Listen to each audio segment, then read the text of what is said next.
For a time, we tried to contact him by radio, but no response.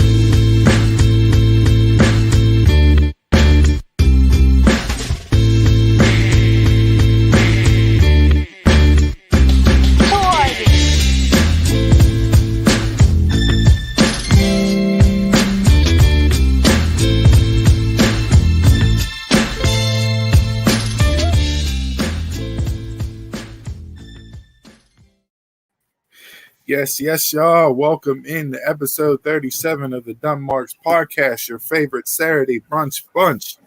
Shout out to all the new marks, old marks, tall marks, skinny marks, fat marks. Thanks for tuning in. We appreciate you guys showing love and support for the show. Shout out to Mr. Sharp. I bought a shirt off our Pro Wrestling Tees store, prowrestlingtees.com/dumbmarkspod. Shout out. Thanks a lot for the love and support. Was my fourth grade teacher, one of the best teachers that I had. Mine too.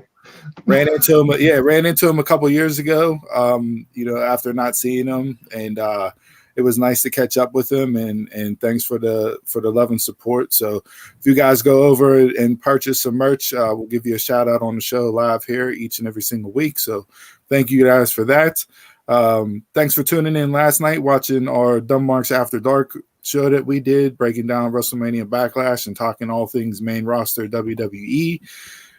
Gentlemen, jam-packed show today. Let's just hop right into the shits and giggles. I don't care about each and every one of your week. It was all the same. Everybody's dealing with COVID still. Masks are not worn. Some people are wearing them. Who knows? But let's jump right into intro stuff. We got a lot to get through. What do you guys want to talk about first? Oh, silence is golden. That's awesome. Good job. Hey, way to come prepared to pod today. That's great. We can talk about how somebody bought a tomato slicer and tried slicing mozzarella cheese and was upset when the slicer got stuck. Tomato slicer, bro. No, I was using a knife. I tried it once. I tried one pass on the slicer. And it just dragged on. I was like, you know what? Nah. That's an insult. It was like I was hacking at it. That's an insult to Italians everywhere. Look, I'm out of my element. I don't. Yeah, obviously. You got a little bougie with the slicer and things. I felt it. Go ahead. I was even your pinky out. Ahead and you know what I mean? Yeah, I'll slice tomatoes. You know what? I'm gonna slice this hunk of mozzarella cheese. There we go. See what happens. I told you. I'm gonna see what happens. I'm gonna commit that slicer. You too good for the slicer. Too good for the regular bread now. That fresh mozzarella looked like Slimer back in the Ghostbuster movies coming through the sewer grate. The first time I met Jason, the first thing I thought was off the boat Italian. So was what?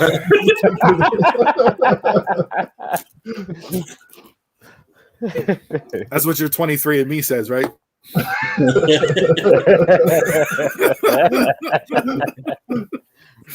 Oh man!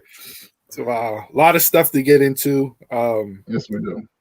I guess since we talked about Jason trying to slice fresh mozzarella cheese on a tomato slicer. One of my shows that I'll watch just because I sit there and enjoy it, just for mindless TV at certain points, is Diners, Drive-Ins, and Dives on the Food Network. I always said one of my goals whenever I retire. What's up, Steph?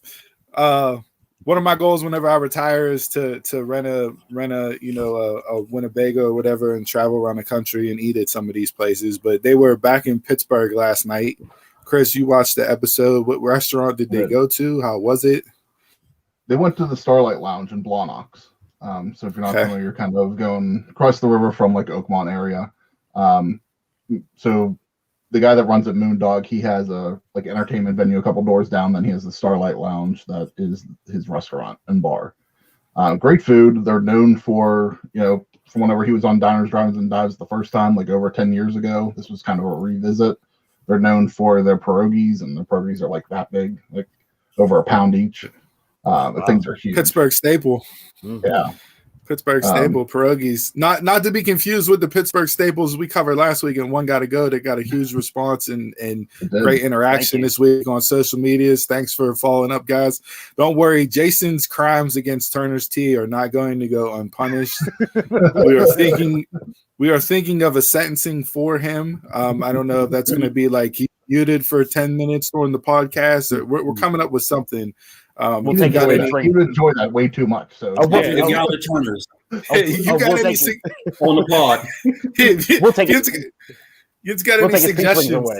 Yeah, you've got any suggestions? Let us know. Take his stuff away. Yeah, take his stuff away for this podcast.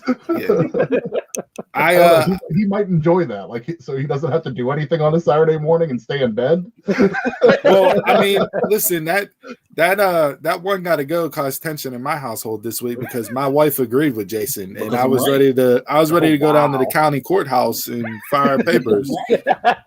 Little uncomfortable, not a whole lot of talking, some shady looks back and forth, like. Yeah, I'll file the paperwork. Yeah, the judge will be there. Well, what's the reason for divorce? And I'll say she kicked out Turner's Tea on One Gotta Go segment. He'll say just go to therapy. Yeah. Well, I won't have that in my life. So yeah, but. No, Diners, Drive-ins, and Dives. They've been to Pittsburgh a lot. I know you can go. Where can you go to see the full list, Chris, on where they've all been? There's a full list of every place that they've been on yinshungry.com. Check it out. Go check that list out. Venture out to some of these restaurants as we're opening back up around the Pittsburgh area. Oh, Jason, this is a good one. No snacks. No peach rings. No peach rings. No peach rings. Just no peach rings. Cut them off. Yeah. Yeah. So, yeah, that was. But that caught my eye that they were back in Pittsburgh yesterday. Guy wasn't there. It was just they had the camera crew kind of catch up due to COVID. He's not traveling everywhere, but it was cool that they're going back through some places. Even on Food Network, I don't know if you guys watch Restaurant Impossible. They're doing the same thing. They're kind of like going back and catching up on some other places again. Bar Rescue on Paramount, they're doing the same thing. The guy that runs that, he lives in Vegas, so they're only doing Las Vegas places right now. Yeah, they gotta get creative. It's interesting to see shows like that and the creative things that they've done. I know with Diners, Drive-ins, and Dives, they did order in. So like instead of guy going to the restaurants would mail him the stuff. Him and his sons would cook it on the show, and then they would taste it and then vote which one of the restaurants had the best food that they tasted. Kind of like a little mini competition show. So it's just, and listen, creators are going to create, right? That's the whole point. That's why we do this podcast. That's why everybody else that does a podcast or whatever you do. If you're a creative type of person, you want to do something that interests you and get your juices flowing and everything else. So it's just interesting to see on a large scale shows and how they weave in and out of this pandemic and get content out there for the networks. Yeah. I don't believe in food shows.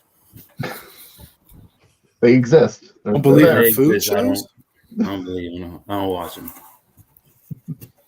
That initial bite reaction, I just don't believe. Ideas. It gives you ideas. That's why I watch it. Yeah, it's ideas. It's places that you can go, cities that you never heard of before that you want to visit. Like, I like watching it because of that type of stuff. Like seeing, these small towns across the country where these hidden gems are that you probably would drive by on a road trip and have no idea that they're serving, prime rib sandwiches and you know what I mean? Like by the looks of it. But yeah.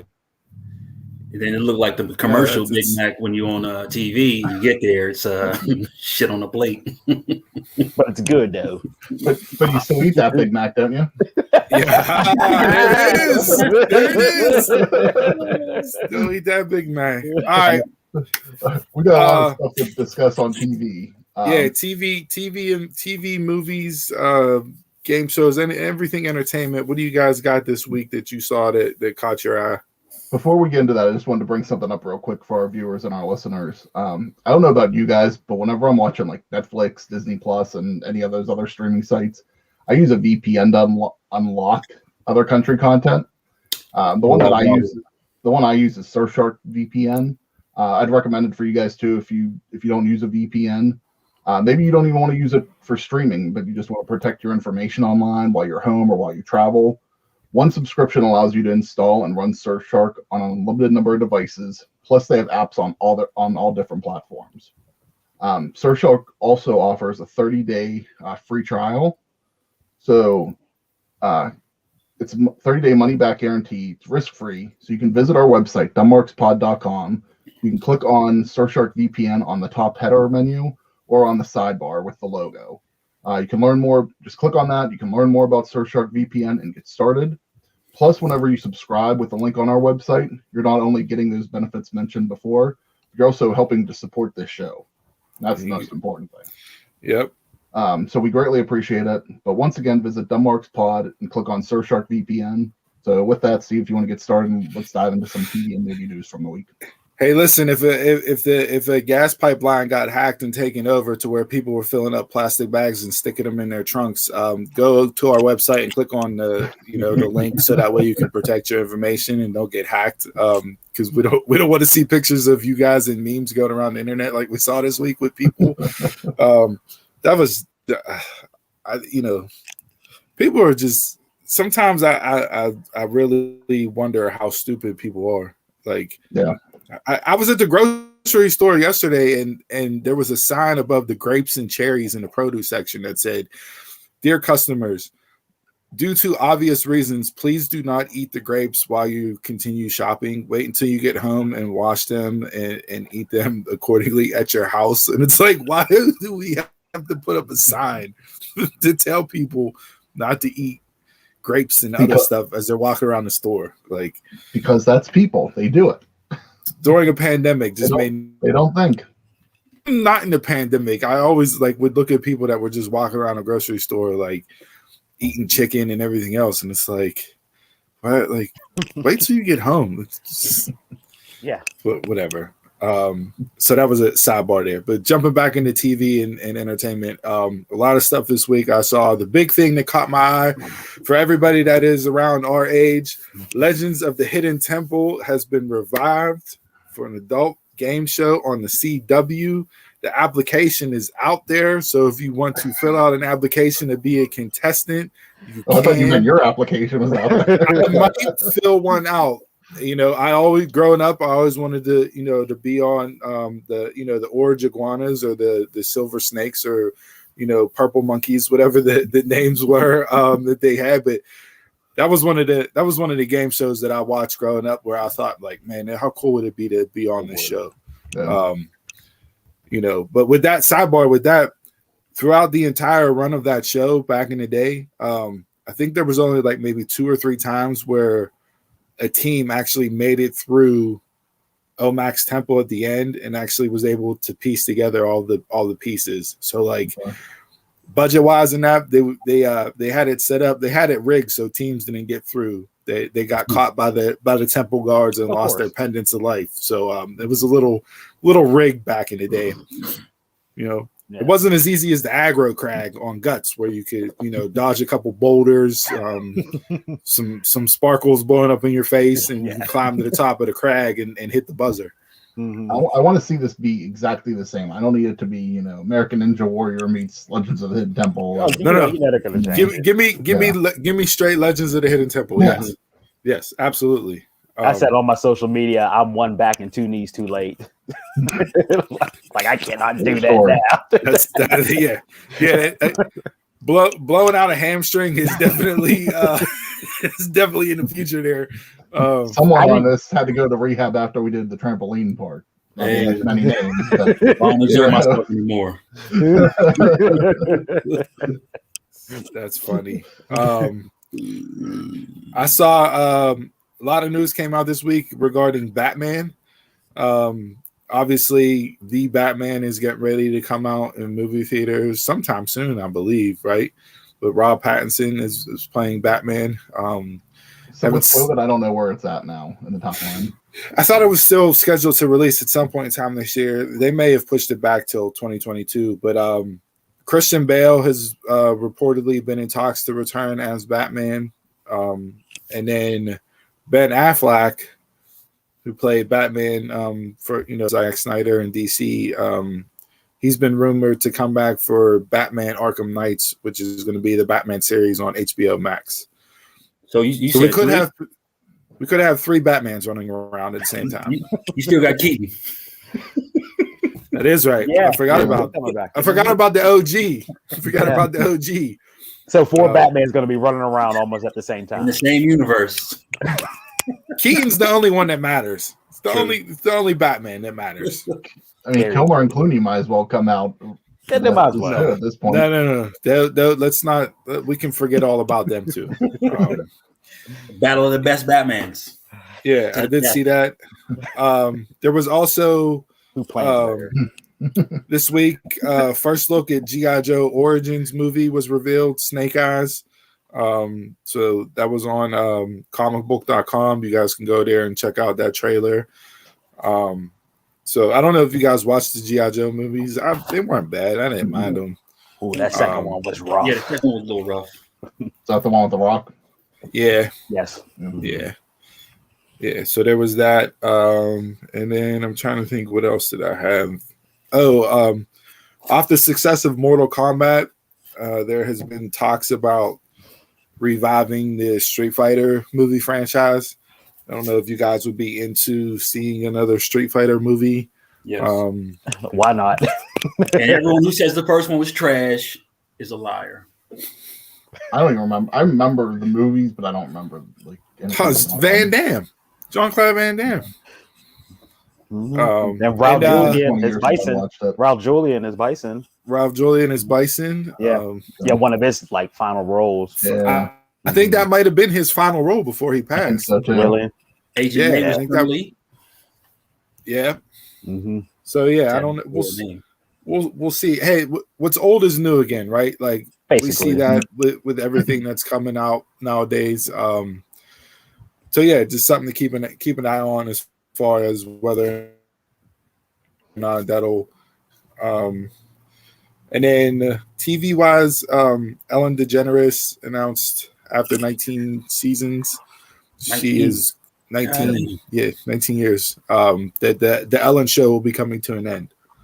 Wow. I mean, after her controversy last year with the show, I'm not surprised. She says it's due to not being challenged enough. But I got to think that the backlash and everything that came out from the controversy, as you said, had to play some role as far as her moving on. And then lastly, one last thing that I had, LeVar Burton of Reading Rainbow fame, everybody that was a young kid, going in the library class and getting the TV reeled in to watch Reading Rainbow was always a treat. He is going to get a chance at being the guest host on Jeopardy. Mm-hmm. And in addition to that, he now has a digital book club. And the first month is all Black everything. So he has all the titles will be by Black authors during the first month of the release. So the book club is by Fable, a social reading app that encourages users to build safe communities and foster mental wellness through reading. So I know. What's that? Still doing his podcast? I think so. Yeah, he's reading. I haven't seen it. I haven't seen anything different on that. But I know I try to get my kids to read as much as possible, just because you learn so many things, as well as to get them to put the devices down for a little bit to get a break. But so if you guys have young kids out there, definitely check that out. It'll be full of entertainment for sure. Mm-hmm. I got some other TV news. So this is like a real popular time during the year for TV news. The next couple of weeks are going to be busy. NBC released their fall schedule yesterday. Interesting on that I saw was there's not one sitcom for the fall season. They're going to do them in the mid-season, but for the fall, from September, October to the holidays, not one sitcom on NBC. I don't think that's ever been done before. Give me a break. Yeah. So they're saving everything for mid-season. We'll see what. I know they renewed Young Rock and they renewed Kenan. I wasn't a big fan of Kenan, but that's really all they have right now for sitcoms. Did Organized Crime get renewed? It did. Yeah, season 2. And great show. Thursday night's going to be a 3-hour Law and Order block because they're doing a new show called For the Defense as well. That's going to kick off the night. Ice-T in his own show?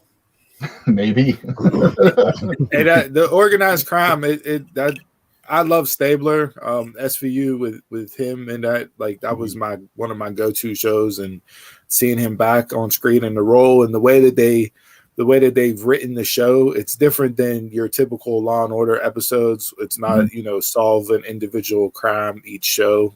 It is a continuation of a story, so it's more of a series feel. Instead of individual shows that make up the season with arcing storylines throughout.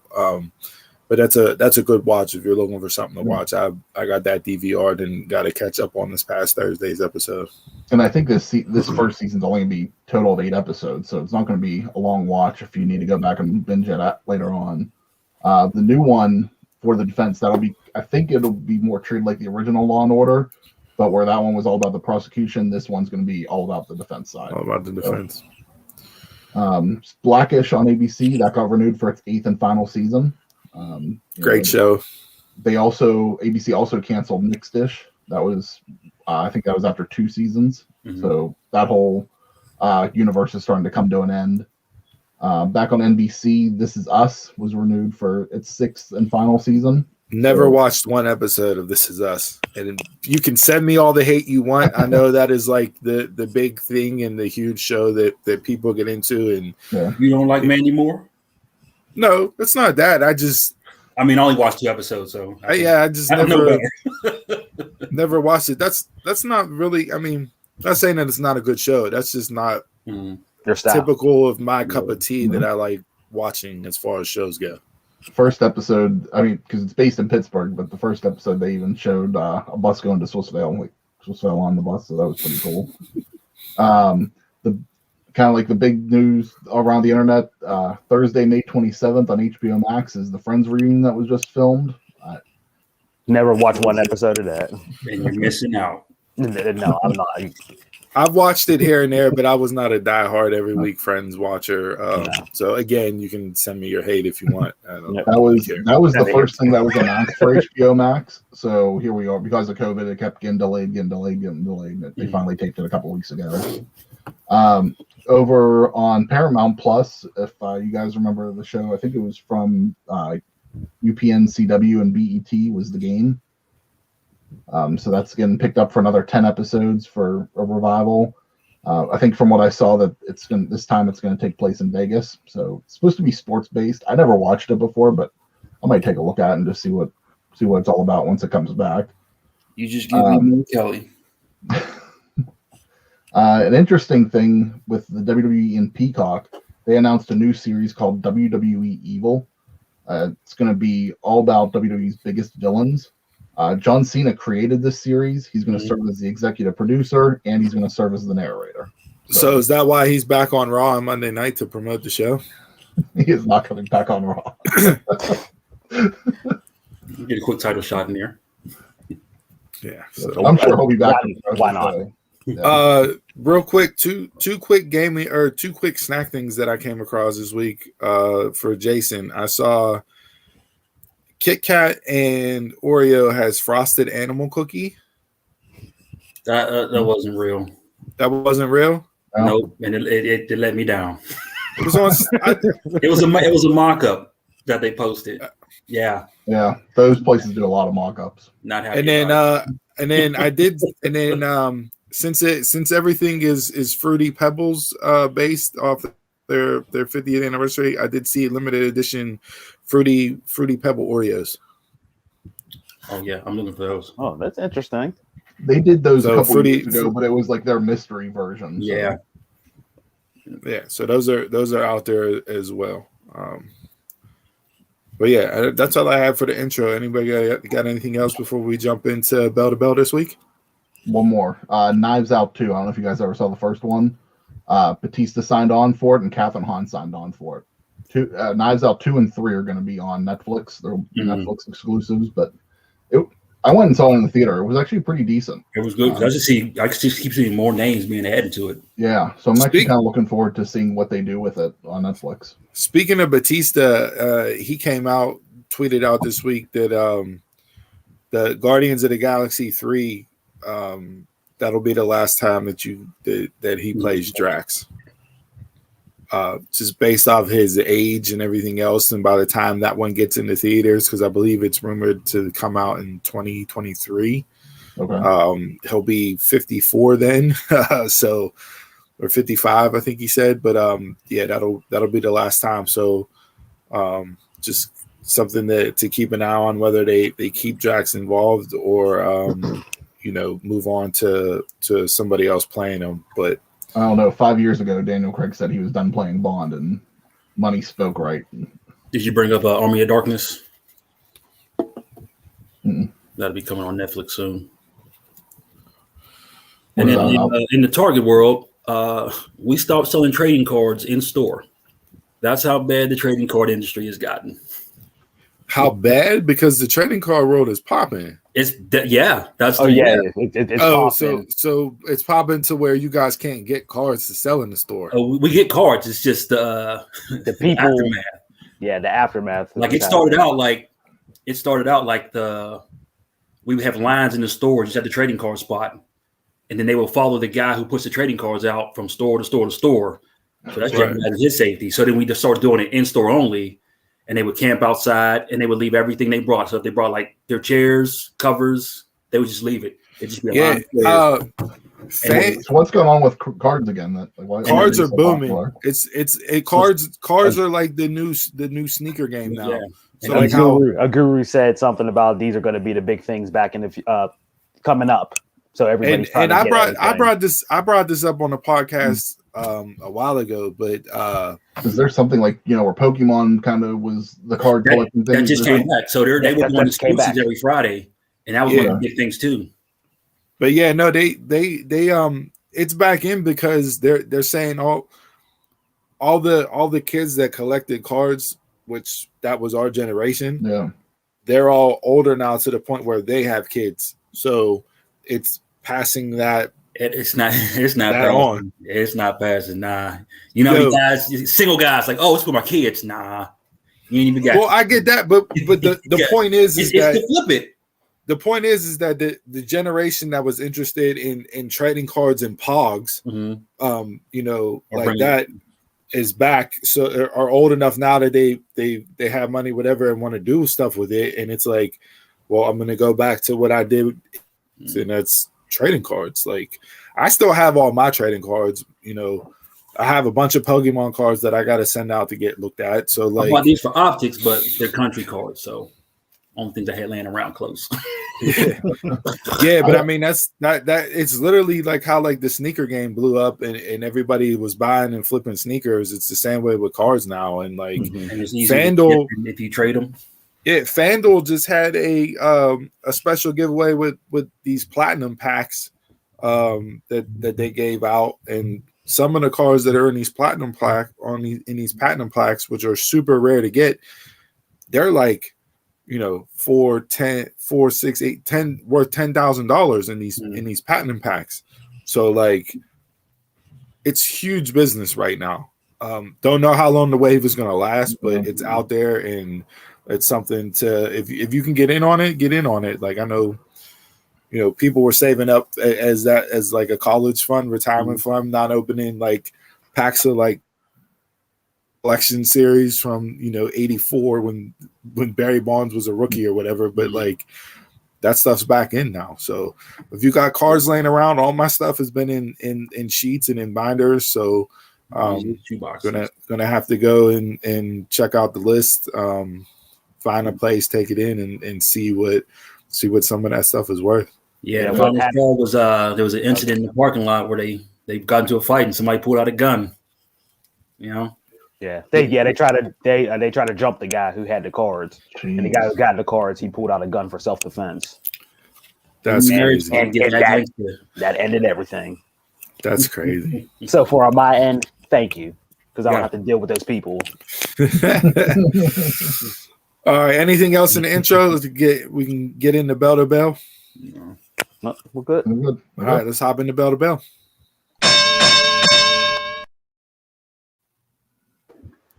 All right, guys, welcome to this week's edition of Bell to Bell.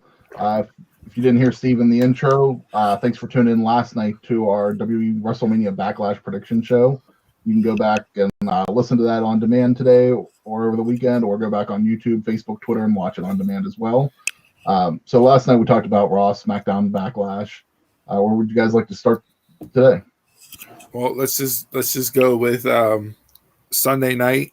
Watch the documentary on Booker T. Really well.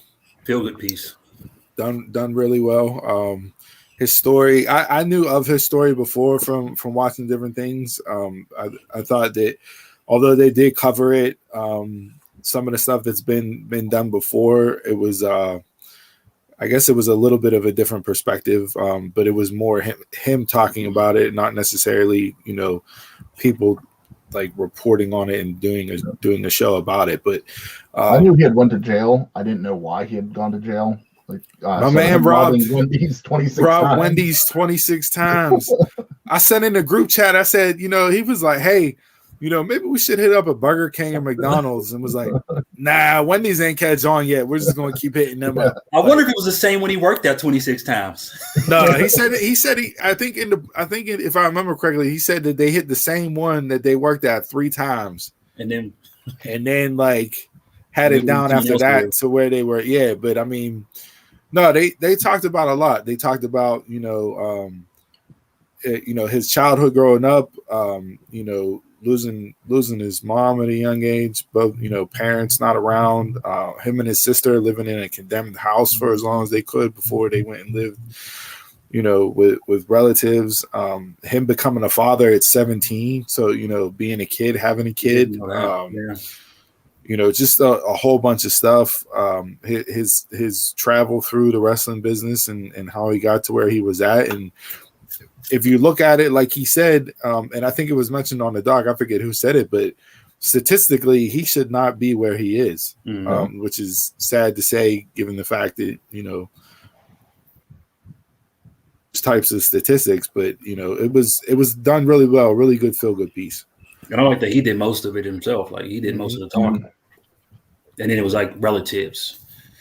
I think JBL might have been one of your few outsiders. Yeah, and it was complete opposite of Macho Man Doc from the week before, which makes me go back to, like, they really did a hit piece on him. Yeah. Eric Bischoff came out this week and said that, if him and his wife filmed that while he was still working with the WWE, and if he would have known what the documentary was going to be, then he said those two would not have participated in it. To go after somebody that's not around to defend themselves or to speak up was not done in the greatest light, and we talked about that on last week's pod. But yeah, so like I'll be interested to see where they go. This coming week is Shawn Michaels HBK tomorrow night, which is on the same time as the pay-per-view. So we talked about that last night and whether or not people are gonna watch the documentary instead of the pay-per-view, because the documentaries have been so good on A&E. But yeah, no, Booker T's was done really well. So looking forward to that. All right, you guys want to hop into Tuesday night then? NXT. Sounds good. It looks like ratings wise, I didn't see ratings for AEW this week, but some of the stuff that 900, 936 or something. So they were at 936. NXT was around 670. So we're what, 3-4 weeks into being Tuesday and Wednesday night, and the total viewing audience for both shows is still around that 1.5, 1.6 million viewers, about averaged out. So really no new. I mean, AEW has spiked and have had shows over 1 million since they've done the split. Blood and Guts was highly viewed, but I don't know if that's a good thing or a bad thing. Like, and then coming up building up to Double or Nothing, Dynamite's going to be on Friday nights a couple times because of NBA playoffs. Go right up against SmackDown. Well, I think I heard the one might even be like at 10 o'clock, so 10 to midnight. So might get 4 hours of wrestling that night. Yeah, so I mean, I don't know if that's a good thing or a bad thing that the shows haven't gained audience. And granted, we're only a month in, so you can't really judge it because of how early it is. But it's just interesting to see that, you know, a month in, it's kind of leveled off to where we were at when they were both on Wednesday nights, and that, you know, that 1.5, 1.6 million range, give or take, spikes depending on the week. But no, NXT this week, what'd you guys think? To me, it was just a steady show. Like, there wasn't none negative, but there wasn't anything that stood out to me all like that either. Except for the women's. I missed the main event. I heard that was good. I didn't have the time to go back and watch that, so I got to do that this weekend because I heard it was a decent main event. I didn't have the time to really sit down and watch it, and I was like, you know what, I'm going to save this for when I have the time. And I just didn't get to it before the show. Yeah, I was surprised that they went with Escobar and Kushida for the main event, but I didn't realize that it was 2 out of 3 falls. Yeah, I did not know that until once they said that before the main event started, I was like, okay, this makes complete sense that you main event with a 2 out of 3 falls. Initially, when Raquel and Mercedes came out, I was like, why is this match not main eventing? And then I realized, okay, that was the reason why, because it was 2 out of 3 falls for the men. I thought Raquel and Mercedes was sloppy a little bit. And I don't know if it was because Raquel is still so green. I mean, she's only, you know, just over a year as far as debut. I don't know how many matches she's had in that year, but, you know, she's still super green from that standpoint. It was just timing. A lot of single matches in that year. Yeah. A lot of tags. Timing was off. You know, there were a couple times where moves didn't go what they, you know, exactly how they wanted. So Mercedes switched up what she was doing, given the fact that she's, you know, a 20-year vet, tried to cover stuff up, but just looked sloppy at times. That was one of, I guess, one of the things I was worried about whenever they put the title on Raquel was, you know, is she still too green for it? But I think it'll come over time. I don't think it's going to be repetition. Yeah. Yeah. Bobby Fish, we have what? Less than a month now till the next event, which will be another In Your House. Yep, and it will be hosted by Todd Pettengill this year. So he is making his return. I wonder if they'll give away a house like they used to do back in the day. So I doubt that, but that'd be awesome. That was cool, you know, back in the day as a kid watching. It's like, yo, these people just want a house. How many times did it take them to like get the winner? That like first couple of people didn't pick up. Right. Yeah. So that's a little bit of history coming back with him making his return. I don't know, like I enjoyed a lot of stuff, but some other stuff it was just kind of like like I couldn't, you know, could do without it. Not mad that it was on the show. Just, you know, I think pacing wise, I think they're finding their groove as far as like kind of how they used to be whenever they were just strictly on the network. And they're just continuing to do their thing. Like it is what it is. Like you said, the main event was really good. But yeah, other than that, you know, I don't know what's going on. I like Breezango MSK. Why is MSK getting booed? Honestly, I don't know. I think it's too soon. Welcome the fans back. But I don't like can't control the narrative anymore. To me, I think it's too soon. Not the boo, but them getting their push. So them getting booed. That's just how many weeks? It's not like it's new. Right, but here's my thing. There's fans back, but yet they still pump in so much crowd noise during NXT. It's like, yo, if you're gonna have fans there, let the fans be fans and stop pumping in crowd noise altogether. Or don't have fans there and pump in the crowd noise and you know, give your preconditioned reactions to how you want these people to be treated from a fan standpoint. I just don't get how they're how they're booing MSK. Like I really don't know if it's too much too soon or what. But like I think it's too much too soon. They're good in the ring. They're good, but I think there's more deserving people on the roster. But I don't know. I mean, it was just baffling to see them getting booed again, and it's like I don't understand the reason why. And plus, the only real heels they faced were Phantasma. Yeah. Did they face GYV yet? Like for tag defense? Yeah, I think they're gonna go. Well, then they won the triple threat to win the belts against GYV and. But they haven't done anything after that, right? No. Well, they beat them. They beat them to win the Dusty Cup. No, I mean like after the fans started, booing. No, they haven't. No. Yeah, so you're facing two babyface teams and then Phantasma in there. Well, GYV's not babyface. No, Breezango and Gillian. Yeah.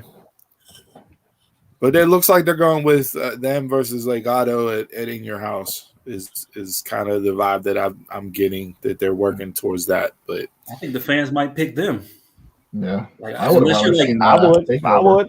you're GYV or maybe Imperium, I think you're gonna get booed the rest of the way, no matter who you face. So there's that. We got the announcement for Bronson Reed and Johnny Gargano in the cage match this coming week for the North American title. I thought Gargano was great with Cross. That was good. The entrance for Cross and them panning to Gargano and Theory's face. He was like, "You got it, buddy. You got it." Yeah, classic. I really don't know what they're doing with the heavyweight title picture right now. I got a feeling that they're going to go with some type of fatal 4-way match or a 3-way at the pay-per-view, considering we're going to get Balor and Cross in 2 weeks. Just with him interacting with Gargano, Pete Dunne still calling him out. You got O'Reilly there. I could see them doing a fatal 4-way with them 4, which I wouldn't mind seeing that. I don't know. Maybe I don't think Balor would get another shot if runs it back twice. So I think I don't know. It'll be interesting to see. What do you guys think of the Cameron Grimes, Ted DiBiase stuff? I'm over it. After this week, I'm over it. I like it, but it's adding nothing to me. I don't need it every week, but I'm enjoying it. Running to the ground. Like it's doing nothing. It's just this gets this for a skit purpose, but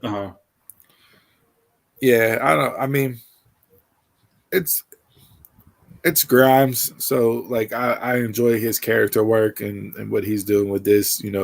I like him interacting with DiBiase. I just want to know like what's it gonna lead to? Yeah. So like if it's some type of like $1 million challenge at the end of it, and not saying that DiBiase is going to get in the ring and fight Grimes, but something, you know what I mean? Like bring somebody new in that DiBiase, like I don't know where it's going to go, but there has to be some type of payoff to it, not just these vignettes that they run every week. I was thinking the other day, I was like, I wonder if, and I don't know how it's going to go, but I thought maybe Ted's kind of like getting him to spend his money. And then Cameron's going to just lose it. He's just going to spend all this money for no reason because he's trying to outdo Ted DiBiase, and then he goes broke. The character, but right. I was like, that would be an interesting take on it. I think, he loses so quickly because he's so focused on trying to be like somebody else. Yeah, now, I'm not sure if everybody stayed up to. Well, half you guys didn't even watch, but without the negativity, what are your thoughts on them airing NXT promos during Raw, like during the main event? So I didn't see the third hour of Raw, but yeah. I mean, it probably would have went better if they put it in the beginning. But the what they do. Watching the third hour was like a commercial, or was it actually like someone cutting a promo for NXT? It was Cross cutting a promo on Theory. Theory. Yeah. I don't mind it, but at the same point in time, like Roger, the third hour is your least viewed hour. So like if your point of doing it is to get more eyes on NXT on Tuesdays, which is fine. And Raw's a good way to build up an audience and condition them to tune in on Tuesday nights. Do it in your highest rated hour, which is the first hour. Don't save it for the third hour. That makes no sense as far as placement on the show for them to get more eyes on the product. And obviously by the ratings, it didn't do anything to draw in new viewers this week for NXT because they dipped down from where they were at the previous week. Maybe do some type of match on Raw. I don't even know if they do that just because of COVID, because I know they're trying to keep things separate. But if they would do something like, hey, here's a couple NXT people. I don't think you need to do that. I will say I don't have nothing else for NXT really. I mean, it was what it was. Like I'm not mad at it. You know, it's a steady entertaining 2 hours. Nothing to get too excited about. I could have dealt without Swerve's crew. You didn't like it, bro? They let everybody talk. That's the only thing I didn't like. No, if they just came out and talked, not trying to rhyme everything together, just talk. Go ahead. So that's the only thing I don't. And Swerve is a musician and he puts out music, so like I get it, and that's fine. But it's like, yo, on Wednesday nights we already got a guy that's been doing that, and it's like. You know, and it's really good on doing really good doing it too. Like, so I don't know, you know what I mean, how much people are going to be turned off by it because it's looked upon as, you know, a copy and paste situation. I like the presentation. I like the theme music for them. I'll be interested to see, you know, what Top Dollar or AJ is able to do in the ring. When he actually gets in the ring and does some work. But I like the presentation of them. You know, them all hitting the jailhouse pose was kind of great. But you know, it's the playoff of Death Row and you know what I mean? Like, I don't mind it. It's something different. So if it works, it works. I'm just glad that they're doing something different. I like Swerve, so I like Swerve. Like heel Swerve. Yeah. Swerve. All right. Before we jump over to Wednesday night, just a quick blip, and I don't know if you guys have paid attention to this, but Ricochet and Mustafa Ali have been putting on a freaking hell of a series on Main Event. I haven't gone to watch it. I've heard that they're wrestling, but I haven't watched it. The promos, the matches, like it has been like to the point where it's like you had both of these guys on Raw and you couldn't do what they're doing now by themselves, getting over on Main Event and having killer matches, killer promos. You know, it's an interesting feud. And it just sucks because it's like these should be two of your new stars that you're building up on Raw, and you just did nothing with them at all. So, what's the old adage? If a tree falls in the woods, doesn't make a sound. I mean, if you don't have eyes on that product, I know that's what I mean. That's what sucks. I didn't even realize that they were going at it, and then I saw stuff on social media, and I think they were on the Bump this week interviewed. But like I'm telling you, it's worth seeking out and watching it and getting caught up on it, because it's been to where you watch it and go, this is what could be on Raw on Monday nights that would help improve the show. I don't know what they do with Main Event on Peacock, but I know they put those Main Event episodes on Hulu. I didn't know Main Event was still a thing until you seen that Ricochet promo. What'd you say? I didn't know Main Event was still a thing until you sent that Ricochet promo. Yeah. It's the C show, I guess. Yeah, I mean, I'm like Jinder and Jeff Hardy were working on it, so like getting Jinder back in the groove and everything before they go back on Raw, working out the kinks, kind of like how they would do on house show loops. They'd partner people up on the house shows, work out the stuff, have matches, figure out what works, what doesn't work, what the crowd reacts to, what they don't like, and then you put it on Raw or SmackDown, and that's how you run your feud, working out the kinks. Main event is kind of been like that for a couple acts so far. So, but yeah, it's a shame that it's on main event and people aren't watching it because it's been really good and really entertaining. In some countries, I don't know, like main event could be like the show to watch for WWE because it depends on television contracts, like what people can access to. So, like even whenever like Heat was on and they brought back superstars and stuff, those shows stick around because they get so much play in international markets. Yeah. They don't get any advertisement here in the States for whatever reason. But yeah. So it was good. Anything else from Tuesday nights? No. Nope. All right, let's jump over to Dynamite this week on Wednesday. Initial thoughts, reactions, likes, dislikes. Would you guys go, and then we can branch off from there? I have lost all respect for the Young Bucks. Why? All respect. You don't do it. You do not put white laces in $1,000 sneakers. I thought you were going to talk about. I thought you were talking about the moment CD bleed on him. I thought that's what you were going to be upset. Oh, that about. was even worse. Not the white laces. Look, this is disrespectful. They come with black laces. They give you red pair if you're feeling reckless. But you never. Did you just do that for the day? I did this for the day. These are good. You know how many ones I own? None of them have white laces. I had to steal these for another pair of shoes.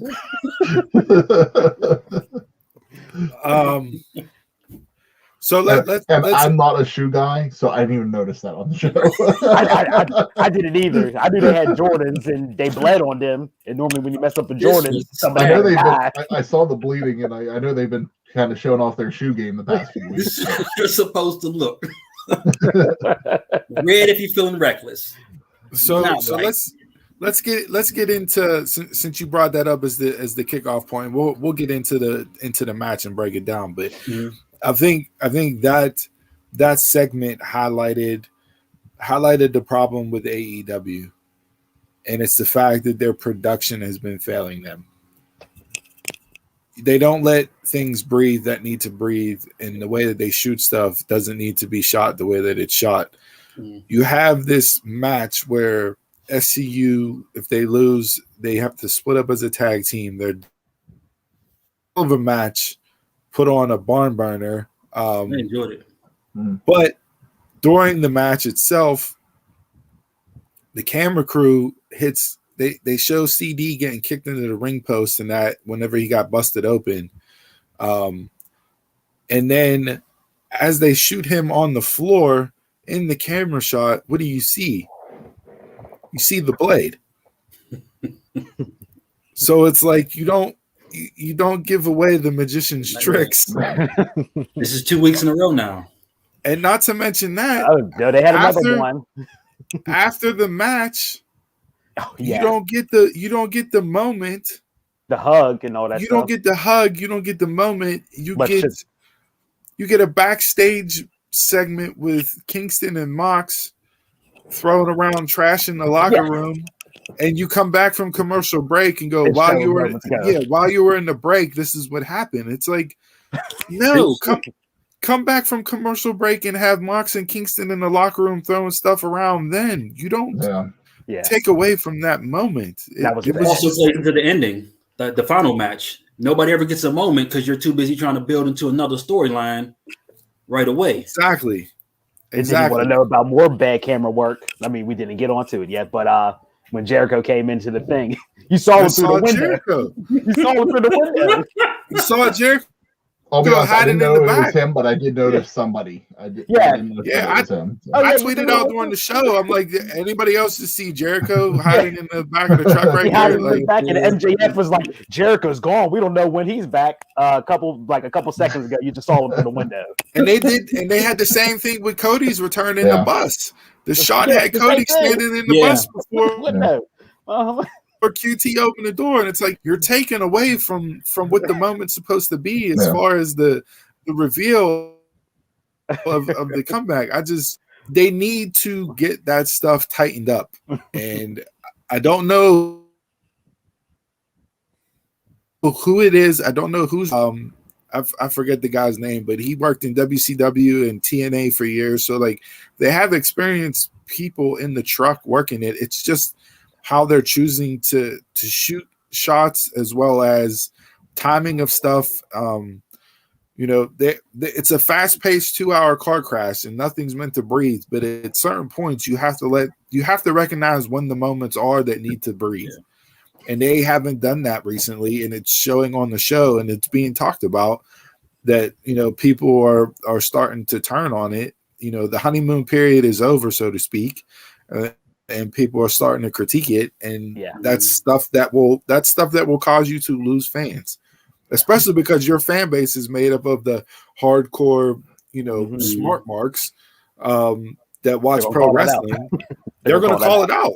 So they're going to call it out. Yeah, you got to tighten it up. Now, rumors were they've spent more time in production meetings and stuff like that, but I don't know. It's something that just to keep an eye on moving forward. I thought that was the big issue with the show on Tuesday or on Wednesday night was the production. Well, I mean, we got someone tuning into the show right now. Greetings, gentlemen. How you doing, Tony Khan? Nice to meet you. Thanks for coming on, giving support to the Marks. We appreciate you. Tighten that stuff up on Wednesday nights. Love your product. Love what you're doing so far. But let's get the ship straightened out there, buddy. Yeah, so there was that, but as far as wrestling wise go and match goes, the Bucks and SCU was really good. I was expecting them to have a really good match. What'd you guys think of the mocking of the "I'm sorry, I love you" spot? That just killed the match for me. I'm so tired of promotions saying, "Oh, we don't worry about the other promotions and that we just focus on ourselves," but yet they come out and do it. But You had the Macho reference. Yeah, it is. But Styles Clash. The Styles Clash. I didn't mind the Styles Clash because from the people involved, but it was a shot at Gallows and Anderson and that But the mocking of the spot, I understand why Matt did it, and it was to get heat, right? Yeah. Like he. To get more dislike put on the Young Bucks, you're mocking HBK in that. But to Dawn, to your perspective, it's like, why are you constantly bringing up stuff that's going to make people think about the competition? Yes. Yeah. Mm-hmm. So like, focus on yourself. It's a catch-22. Like, I understand why they did it and everything else, and like it fit in the match itself as far as what they were doing and based off of the stipulation of the match, like it all fit, but at the same time it's like came off bad. Could you have done something more original than a callback to that spot? And there a lot of people kind of say AEW like isn't necessarily their own. It feels like an indie promotion on TV, and I think something like that does give that illusion because that's something you would get at an indie show, not necessarily something that you would have got on any other program. If it would have been, if Flair HBK was just within the past few months, at just Mania, that would have been okay. Just them kind of making fun of it just happening. But here we are over 10 years later. I mean, it's right. Yeah. So no, good match there. I didn't like how Kazarian got super kicked on the ramp and rolled back to the lights. Oh yeah. Rolled up the steps. Yeah, that was a little bit. He's Kazarian super underrated. He is. I don't think he gets such a great wrestler. His just due for what he does in the ring and how good he actually is. Some of my favorite matches, him versus Christian Cage. I talked about it in TNA. Like that's a match that I'll go back and rewatch from time to time again, just because of how good it was. And you're talking how many years ago? Him, AJ, and Daniels. I mean, those are three great talents from the TNA era, and even Ring of Honor. I mean, right? They've had longevity, and I think one of the best things that Kaz did was teaming with Daniels. Just they're so great in the ring together. And if you do this, don't throw him in another tag team. Yeah. Well, we'll see. I mean, Scorpio's off doing his own thing now. We don't know what Daniels is going to do, but I mean that might be it for him, his swan song. So who knows where Kaz goes? But it'll be interesting to see the path that he takes now. And I'm not exactly sure how old he is, but I know he's up there. I think Daniels is 50. 51. Okay, so I mean, Kaz has got to be around there, late 40s, maybe close. Yeah, so we'll see that. All right, let's jump into something that was a lot of talk about it this week, positive and negative. Cody's promo. I was watching it, and I'm watching it, and I'm like, where's this promo coming from? And, it's like, if you don't watch Elevation in Dark, then that promo just comes out of left field Wednesday night. It makes no sense at all. On how he started off and talking, with the references to a go-go, bad mouth in the U.S. and everything else and all that. Like, it just, to me, it felt out of left field. And it's like, he was trying to have a dusty promo, whether it be like a hard times type of promo, given the situation in that, but it did not come off that way. Yeah. It didn't. I don't think it came off that way. I don't know. What were your guys' thoughts on Cody's promo on Wednesday night?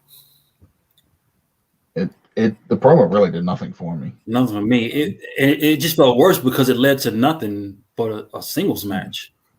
I mean, I didn't hate it, but I didn't love it, and you knew going in a way that's what you were going to get. So it's if you're coming to in a promo, give me a stipulation. I thought this was a way of them getting to like having like a flag match. So something, you know what I mean? Like we don't need that. No. Yeah. No, we don't. Not saying, but just throw it out there to have some kind of stipulation. Yeah, and we talked about this. We talked about this on other episodes, but like I said, the whole point of the factory was to elevate a go-go and make him be the star to come out of the group. It wasn't necessarily Cody and QT. That was the kicking off point, but it was to elevate a go-go and whether or not Cody will give him the rub and actually let him go over, who knows? Some people would say Cody H is not letting that happen. On the moniker? No way. The hate for Cody on social media Wednesday night, it was real. Like, even before the promo.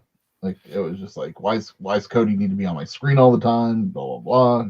And that's online, but in the arena, he's still getting the cheers and reactions. So it's like, at some point, he's gonna be faced with a crossroads at some point. And he's either gonna have to there it is. You guys are good. You picked up on the puns last night. There's another one for you. You guys are good. Wish I had that buzzer like Pee Wee Herman used to have for the word of the day. But no, like, I mean, he's either gonna have to just go into it full babyface and stick with it regardless, or he's gonna have to turn heel and dive full force into it to get that reaction as well. So I don't know. I don't know how much you'll see Cody on TV once the baby's born and that. Yeah. I don't know how long he'll go away for. Maybe this is a way to get him off screen. I don't know how far along Brandy is. I think she's coming up on being due soon. Yeah, I think so. So yeah, I mean, I just not to get off track either, but because Cody did that show with Stephen Amell, that heel show that's going to be starting on Stars in August. Mm-hmm. And so I was sitting there thinking, like, whenever he was on TV the other night, like, okay, All Out's going to be in August. Do we see Stephen Amell wrestle again, like on AEW, like to promote the show? I don't know. So there's I don't know if he goes a away lot and of it comes back for that. there was a lot of talk this week that came out about, and I forget. I think I may have seen it on Ringside News or some website. I think Wade Keller spoke on it as well. But apparently, there's a lot of dissension amongst the 4 EVPs, and they're not even really talking to each other. That's all right. And it's been going on for a while backstage. So obviously, you saw the Cody stop doing BTE and everything else. Direction of the shows, like it's rumored to be Sammy's vlog though. It's rumored to be pretty bad backstage. Not specifics given yet. Nobody has talked as far as that. Like none of that has leaked out, but there's been enough grumblings to where people are asking questions and starting to get some information as far as the honeymoon between those 4. It's not like it was when the show started and when the company started. So just something to keep an eye on. That was kind of part of the problem at the beginning. Whenever you have 4 EVPs, like it's like if it'd be one thing if they all did different stuff, but to have 4 EVPs, that's bound to happen. Well, they were supposed to be doing all different stuff whenever it started. The Young Bucks were going to be focused on the tag teams. Kenny Omega was working with the women. You know, Cody was going to do whatever Cody did, and then you have Tony who just kind of oversaw everything. And you know, don't really know if those 4 need to go and get approvals from Tony, like how much Tony actually is the end all be all. You know, really don't know. There hasn't been much coming out about that. Anytime you hear any wrestler in AEW talk, it's all about positivity and how good the working environment is backstage and all that. So like in wrestling, rumor mill never stops. The innuendo is always out there. You just don't know what to believe based off of what you see. So like, is there something to it? I don't know, but it maybe just keep an eye out and ear to the ground and see if anything comes about it moving forward. It's like whenever JR talked about one time, you know, whenever he started, they wanted to Tony said, he goes, "You want to be in an EVP?" And he goes, "We don't need another EVP in the company." It's just like, I agree. It's like they should all be defined as something different. At some point, I mean, I know the company that I work for, you know, there's a ton of vice presidents, but it's just a title. It's not actually like vice president. Like they just give that out as far as like a level grade as far as your job. You automatically get a VP title. I automatically got an officer title, but that doesn't mean anything. It's just because of my role. I'm considered an officer for the company. It's not necessarily that, you know, I have certain powers or whatever, but it's just part of the title. So like, yeah, you know, for whatever their roles were as defined coming into it, I don't know if those lines have gotten blurred and people have voiced up issues with what they've done with their roles. But yeah, it's to the point where supposedly, you know, people aren't speaking to people and it's starting to filter out into the wrestling universe. Didn't mean to sidetrack and go off into that. It was just something that I saw based off of, you know, that. So maybe it is more defined in the company, and who knows, because they're not a public company, they don't have to disclose it, but they just say they're an EVP. But you know, if maybe a way to like not butt heads. I mean, Cody is, you know, running the Nightmare Factory, so it's like him and Christopher Daniels should be doing talent. Maybe Young Bucks just do live events, you know, and just like that. Like that's the way to separate, so you're not all butting heads on the same thing. Like you're not in charge of the same stuff. Right. Yeah. So, but yeah, the promo itself, obviously we get the announcement for the match, and he'll be called the American Dream for one night instead of the American Nightmare. There's mixed reaction. Either way, people either loved it or they hated it, and I was just kind of on the fence. I was a little uncomfortable at times listening to it because it's like stuff that he was talking about you normally don't hear in wrestling promos, with the politics and the race stuff and everything, which turned people off again, and it just goes back to how divisive things are. It was what it was. I don't think it added to anything. And normally when Cody cuts a promo like that, it adds to the match. It adds to what's the story that's being told and what's going on with it. And to me, it just kind of came out of left field, which I thought was the bigger issue with it. So, all right, back to the action this week.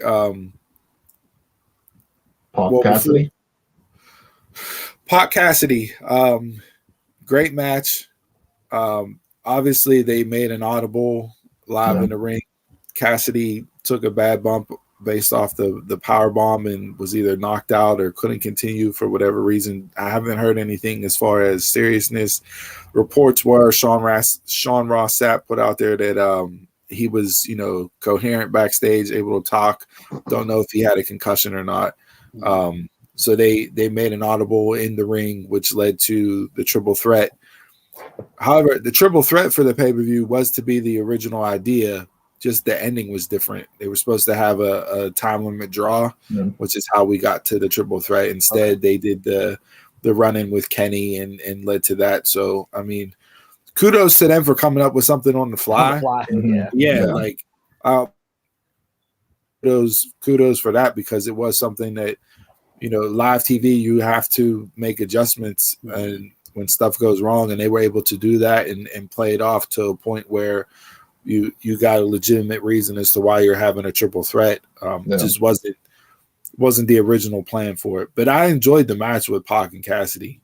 Yeah, I did too. I mean, as soon as he hit him with that power bomb, it was just like you knew something was wrong. Going forward, you should always have a backup plan just in case. Yeah, we don't know how much in Dynamite, they do some tape shows, some are live. So and I don't know what the schedule is as far as when they air them. Like, is it 1 week tape, 1 week live? Is it, 2 and 2? Like, I don't know exactly how they work that out. I think it's been one on, one off. So I mean, if this was a taped episode, would we have gotten the same type of ending? Don't know. You know what I mean? But for them to come out and pull the audible the way they did, kudos to them for doing it that way. So yeah. And then what'd you think about the main event, Miro and Darby? I thought the main event was good. I mean, of course, the ending had to have been typical AEW, but the ending took away from it. The show should have ended with the going black with Miro over top of Darby the way that he was in the ring. Without any of the other stuff. I kind of felt like the way that how close it was getting to the time, I thought it was going to go time limit. That's what I thought too. But hearing that the original plan for Pac, Orange Cassidy, I can understand why they didn't plan for that. Right. I thought it was going to go time limit, then we were going to get the match at Double or Nothing. But it's always Darby's matches. There's some type of cheap shot in the beginning, some interference, some post-match stuff, interference, somebody's encounter at the end. I think this whole run with him, these last couple weeks and everything, did him a huge disservice. I really did, with too many of those encounters and everything. A huge disservice for him. Too many takeaways. Yeah, I like the matches for the most part, and his matches were good, but just everything around it, just a disservice to him as being the champ. Yeah, and that besides the blood and guts main event, his main event matches, the 3 weeks that he main evented, those were the highest rated segments of the show. Yeah. So obviously, people love Darby, and you know what I mean. Like there is something about Darby that you automatically are attracted to. I still think he doesn't need to take as many bumps as he takes the way that he takes them, because it's going to shorten his in-ring career by years. I like the story that they told in this match. Darby came in banged up. I wish Bully Ray brought this up on Busted Open. He said, as much as wrestling is visual and visual selling of things, he goes, yes, he had some tape on the shoulder and his forearm was taped up, but tape up the ribs too. The concrete steps the week before, like really sell that fall down the steps, so people immediately visually know, okay, Darby is nowhere near 100% in this match, which is the story that they told. Miro hopped on him early before the bell even started. Just adding another hill for Darby to overcome. We knew he was a lot of the Hangman story against Brian Cage from a few weeks ago too. Yeah, very similar. Yeah, but just add that addition of the taped ribs, and you know what I mean, like sell that fall down the steps, so it makes the viewer even more visual as to how's he gonna beat Miro, like realistically looking at it, like how are you going to overcome this? I love the match. I love the story they told. I like the action. Darby spots were great. What'd you guys think of the finish? The actual finish, not the stuff after the finish, but the actual finish itself to the match. I kept thinking that this was going to go time limit, like as I'm watching it. So it's like I wasn't expecting there to be a finish, because it really did get up to like the last minute of the show. Did you like the way that they ended the match with him, adding the additional torque onto the game over, So that's what he said he was going to do. They said that what he was going to do last week was like, I'm going to kill a guy. So, hey, trying to take him out. I think visually it looked really good. I haven't seen him do that with that move. So, before. So like it just added on, like, how like Angle, when he would do the ankle lock, the straps would come down, he slapped the ankle lock on, but as soon as he dropped to the ground with it, it added on that extra more to the move. And I think with Miro adding on that extra torque and bending Darby back the way he bent him back just added on another level to the move itself, and made it be okay. Yeah, he's definitely going to pass out from this 100%. So it's not going to be something he can do with everybody. Exactly. Not everybody's going to be able to be flexible like that. So Darby can do a lot of stuff. He's a great person to put in the ring with people, and I think that was a great person to make Miro look strong in a way. You know what vibes I got from Miro, and I wouldn't mind him going about and it being this type of character for AEW, because they don't really have it. But based off like the ring gear and his size and his reactions and the stomping of the foot and the shaking of the arms, I got major Kung Lee vibes from Bloodsport with Van Damme. You're next. Yeah, but no, like, but I mean, like, give me him with that type of killer mentality, like, you know what I mean, like that just, I mean, you watch that movie and it's just like, all right, who's gonna beat this dude? But you're watching it and it's like, he's breaking necks, he's stomping on people, like he don't care. Playing to the crowd, getting booed. Like Miro can go that route, and I think it would be something that you don't see. You don't have that type of killer heel on the show. Set him apart. Exactly. That's the whole point. It sets him apart, which you mean what Murder Hawk was supposed to be. Yeah, but I didn't get that vibe from Lance's character, from his portrayal. Like, you know what I mean? With his, he has the long leather pants and all that. It's just Miro's body type and him wearing the shorts, the shorts and the kick pads. Yeah, the kickboxer, the Muay Thai shorts out to the ring. Like you can even go Tong Po and kickboxer. Like if you mesh up them two characters and that's who Miro's gonna be, I can get invested behind that. So give me a combination of Tong Po and Kung Lee. Like I'm all here for that as far as the character goes moving forward. Some backstage who they put against them for Double or Nothing too. And he may not even be on the card. Who knows? I don't know if you could hotshot you're talking what 2 weeks. 2 weeks. I don't know if that's enough time to get somebody after he just won. I know Lance came out afterwards, so maybe that's the direction they're going with him. I can't see him being the type that defends it every week on Dynamite. No, not at all. Some backstage stuff that I liked. I enjoyed Hangman's promo. I thought it was really good this week. It seemed like he was a little annoyed with the Dark Order in that promo. It did a little bit, yeah. But I don't know. I just give me, the serious side of Hangman, which I think you got a little bit more of this week in that promo. I like more of the serious side, not the drunken drinking Hangman. Yeah. Give me the serious side of Paige, which he cut a more serious promo. I like the little not jab at Ricky Starks, but referencing that, and then calling Cage out. Like, I'm all for that. I still think John Silver is the best thing in the Dark Order. Yeah, having him back on screen was good to see. And then for them. Yeah, and then I liked Christian Cage's backstage with Matt Sydal and him calling out the fall in the Battle Royal. People were mad. People were like, "Oh my god!" It took them a couple of weeks, and they just threw Christian Cage into a Battle Royal, and it's like, hey, dumbasses! He was supposed to be fighting Ricky Starks at the pay-per-view, and he can't fight him now. So obviously, they have to move him into something else.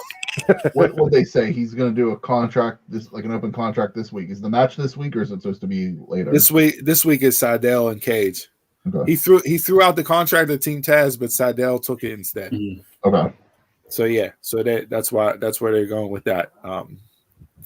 So yeah, I'm all for that. Listen, Dynamite, like I said before, Dynamite is a 2-hour fast-paced car crash that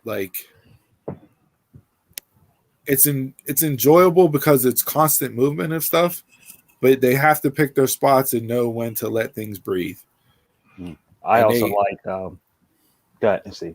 No, I was just gonna say they need to let stuff breathe that needs to breathe so it can resonate with people and make more sense. Don't just constantly hop A, B, C, D, E, F because we have A, B, C, D, E, F. Know when to pause on C before you jump into D. I also backstage stuff. I also like Britt's interview. I was just gonna bring that up too. Yeah. That was very good. That was good. She is a machine, but I'm a pulse. And when you have a pulse, you don't need a machine. I saw someone on Twitter say that she's that everybody was talking about her being the face of the women's division. Someone brought up, they said, I'll make the argument that Britt Baker's the face of AEW. That she could be. Yeah. Or she could be. The best thing for her was getting injured. Yes. 100%. Because people were iffy on her. I was a Britt Baker fan. I was a Britt Baker fan. I liked her before. I thought, her being the first woman signed was a smart move by them. But character wise, you didn't know where she was going to go. And then she gets hurt. She gets put with Reba, Rebel. But man, she's another one right now that's just on a run where she does not miss. All cylinders. Does not miss. All cylinders. And I'm cool with her not wrestling every week. I'm cool with her doing the backstage segment or doing whatever because she entertains me with that. And if that highlights her, the positives of doing the backstage segments while maybe hiding a little bit of the negatives in the ring. And I think what has helped her too is, Dustin's working, promos overall, but again, he works a lot with the women. So you have Dustin, and then having Adam Cole as your boyfriend to bounce stuff off of and go back and forth is one of the best promos there is right now too. That doesn't hurt as far as getting a talking segment down point. And if you look at Cole's segment when he got interviewed at the hotel and Britt's segment last week, it's like, you're not going to find two better ones out there as far as promos right now. And I don't know if you follow her on social media, like when they're like, especially whenever football season was going on, like she was pretty much at every Jacksonville home game, hanging out with JR, Jericho, and whoever else was there, and Tony Khan. Like there's always like a similar group of people going to these games all the time. So even that doesn't hurt, hanging out with those people to talk to them like after work hours in a way, to kind of help build that character too. Yeah, she puts in the work, and it's I definitely hope once they start touring in July. I hope, because she's got to become champion at Double or Nothing. I hope they come to Pittsburgh while she's champion. Yeah. So, all right. I don't have nothing else for Wednesday night. You guys good on Wednesday night? Yeah. Tonight, real quick. Tonight is Impact on Impact Plus Under Siege. There's their Impact Plus special. Chris, if you have I don't know if you have the card pulled just to run through the matches real quick. No, I don't have the card pulled up. Okay. Good build to the special. A lot of the matches have you have title matches, you have implications, you got stakes, you got a bunch of stuff on Impact Plus tonight. So the big one is the 6-man match for the number one contender for Kenny Omega's title. You have Moose, Chris Sabin, Trey Miguel, Sami Callihan, Matt Cardona, Moose, Sami, Trey, Matt, Sabin. Who the hell is the 6th? Forget who's the 6th. But you have that match for the number one contender. Moose's contract is up in June. So I don't know where they're going. He's probably going to get the shot. But Slammiversary is not until July. So if he doesn't re-sign. Did you say Chris Bay? Chris Bay is the 6th. Yeah. Bay is the 6th. Listen, Impact does good when they do these multi-man matches, and we saw it with the X Division at Rebellion. They do those really well. So I think this match is going to be a good match. I don't know who you put it on, honestly. I really don't. I would have said Moose from the get-go, but because his contract's up in June and I haven't heard anything as far as him re-signing, Slammiversary is not till July. So, but they have Against All Odds in between too. Yeah. So I could maybe next month at Against All Odds he gets the title shot. Yeah, so there's that. You have Deanna.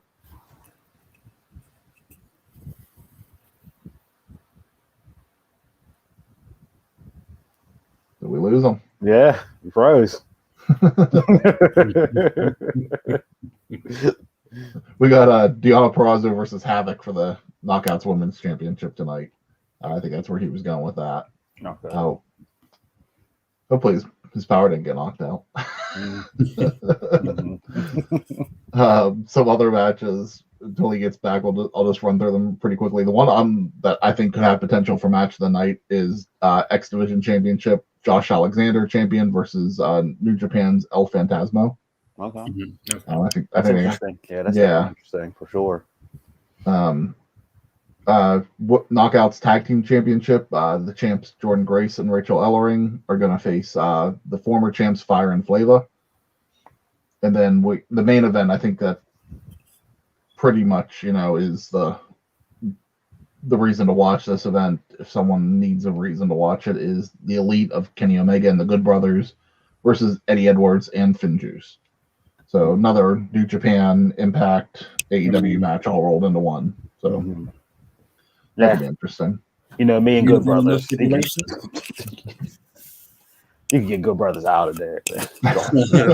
every week, boy. Them and the Young Bucks burned my grits so much, boy. But I mean, they're Impact people, so it makes sense. Yeah. Oh, yeah. You got to be. Yeah, definitely. Understand the business side.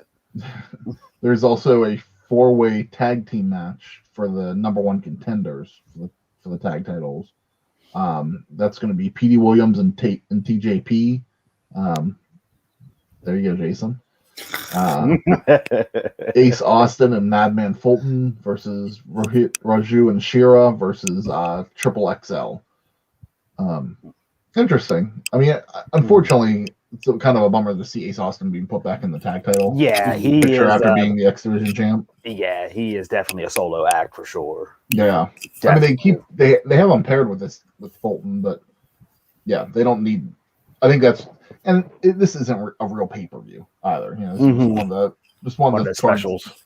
Yeah, they could really put this on Impact, like on a Thursday night instead. Also, is this a free one? Impact Plus, but yeah, so a lot of times they've been giving these away for free. Okay, yeah. So yeah.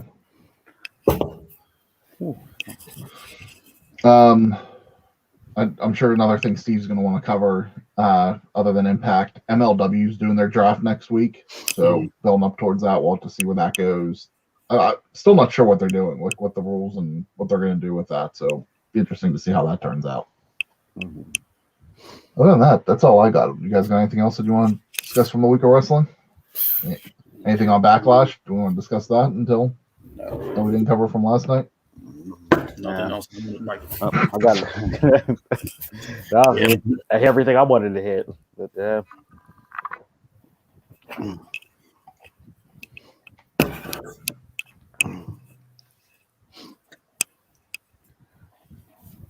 the dead air. What else did we have this week? I honestly didn't watch a whole lot. I'm not watching a whole lot of extra stuff right now either. Mm-hmm.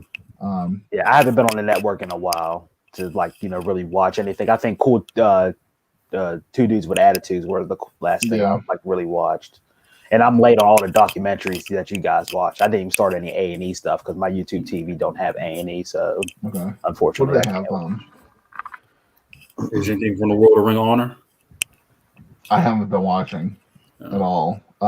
Did you guys watch Dark Side of the Ring this week? No, not yet. So I'm not planning for this week. Yeah, it was different. I didn't know anything about the guy, so I was kind of interested in that. But yeah, they do a great job with that series. So any episode they do is good. Those ones that you don't know the wrestler or what they're talking about, they really hook me a lot. Because in the first season, I really didn't know much about Bruiser Brody. So whenever I learned his story, was watching his story, I was like, okay, this is very interesting and all that stuff. Yeah. And you can go without bias. Yes, you can. Yes, very much. Yes. Yeah. Until you see Hogan up there, then it ruins everything. That's a very good point about the Dark Side of the Ring. There's no bias in there. You're just getting the story, and they do a great job of telling it. Mm-hmm. I didn't watch. It would be more talk about in sports, but I didn't watch Dark Side of Football this week. But I want to catch up on that this weekend. That looked good. I did watch the 5-minute clip, but I didn't watch the full episode. Yeah. I don't know who this week's Dark Side of the Ring is. I didn't see any trailers for what the next one was. I know Warrior is supposed to be coming up. On which one? On Dark Side of the Ring. Oh, he's a too. I hope that's not a hit piece. And then again, dealing with documentaries and stuff. I mean, I'm not a big fan of ones that they talk about when people pass because, like we said, they can't defend themselves. Yeah.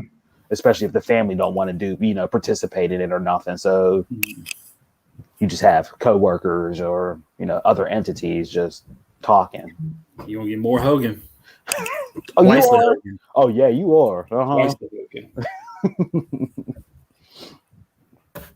Yeah. What was he on?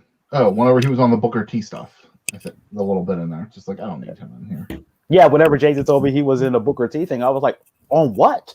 It was like, how? It was like, they were just talking about that, him and Jericho situation.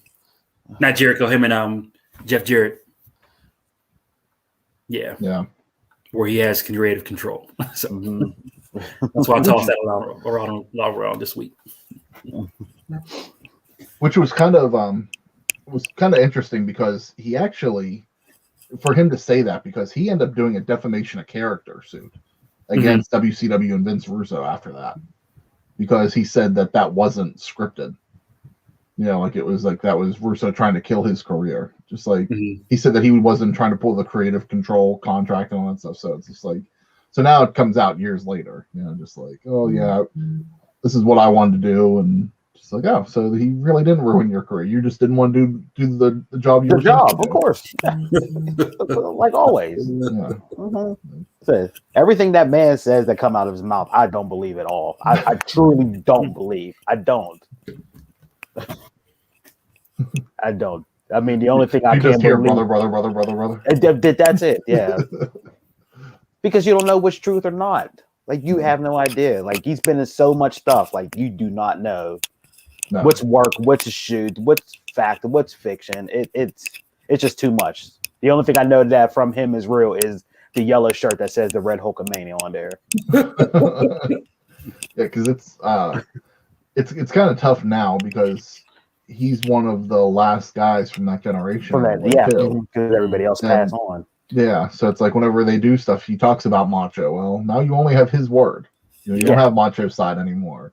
You know, among others. And it's just you're gonna get his side of Warrior. You're gonna get his side of and only his. And it's just that's why I take those documentaries iffy, especially about people who pass, because you don't hear one side at all. So because years ago he was not talkative.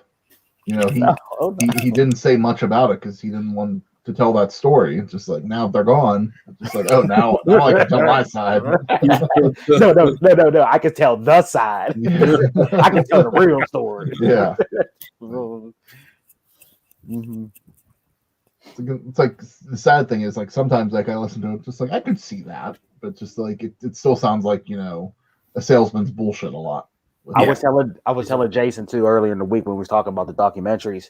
It seemed like the older generation on these documentaries, they seem like they still trying to get over like on the people and everything. It seemed like they're still trying to put their names in and out there, but everybody now modern, it seemed like they all speak the truth and everything. Is it probably because everybody talks to everybody now? You know, everybody's friendly with everybody. Like, and you know, the times this change. Generation wasn't into kayfabe at all. I mean, Hogan's generation still was, and bit in the 90s. Like, the Attitude Era was still into kayfabe because you figure, you know, the Undertaker played his part, you know, for years until after. And I mean, even he's no longer in kayfabe. Yeah. Now he's Mark. Because it seemed like during the Pillman documentary, like when Stone Cold was talking, like I felt like Stone Cold was like, you know, being truthful, honest, everything about him. But whenever Jim Cornette was talking, I was thinking like, some stuff don't sound right, you know. Was it because it's Jim Cornette, or was it because he was backstage or on-screen personality? Like it just seemed like that with Cornette for me. Yeah, kind of like whenever they were talking about that time frame of like you didn't know if he was shooting or if he was real or whatever. It's like, I don't remember everybody talking it. I know it was I know Cornette was one of them. Dave Meltzer, was that who it was? Dave Meltzer? Yes. He was another one, just like they were all talking. Oh, and then Bischoff, but that's who it was, Bischoff. He goes, "Oh, I knew the whole time." You know, like me and Pillman had talked, and then like the old coach came in and was just like, "Oh no one knew it was a work." Yada yada. Like, you know, everybody, like, we were doing this to screw Bischoff, and Bischoff was like, "No," because I was working with Pillman to get him more money. And I'm sitting there, and I was like, like really, like you were working with him to get more money, like that. Like I didn't believe his side. I'll agree with you. I believe like Stone Cold stuff, but there was a few of them in there that just like, I don't know. It is. This sounds like some bullshit, but it's good to watch them, but it's tough to decipher. It's just like I don't know who to believe. Yeah. All right. Shall we move into drink of the week? Yeah, might as well.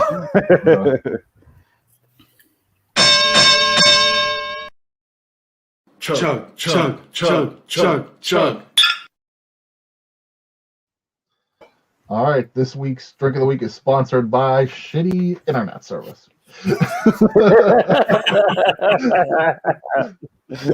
Steve, when do you get back on? That again. This week's drink of the week is brought to us by Blue Point Imperial Series French Toasted. Sounds kind of reminds me of Legends of the Temple a little bit on it. Does. Keep in theme. So hopefully you guys like it. This is a 9.3. Wow. So this is a little bit stronger than what we've done. This is one that I've actually seen on the shelf for a good while when we've been buying beer, and I finally decided to pick it up. It's a double brown ale with coffee, cinnamon, and maple syrup. Sorry, Jason. Hopefully the maple syrup and the cinnamon helps out. This is brewed by Blue Point Brewing Company, and I'm not even going to try to pronounce where they are in New York. It was like Takawada. Willacoochee, Georgia. Yeah. Oh, I smell it.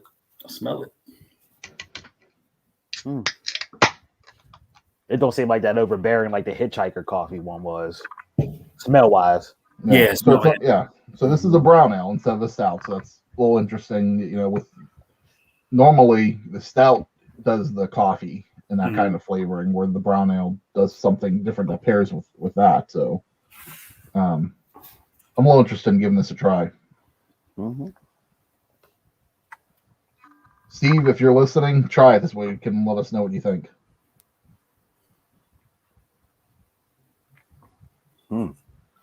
It almost looks like a stout. Mm-hmm. Yeah.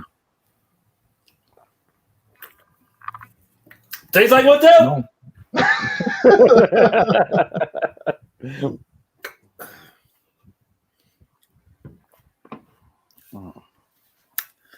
It's thick. I can taste everything in this. The coffee, the cinnamon, and the maple syrup. I got it all.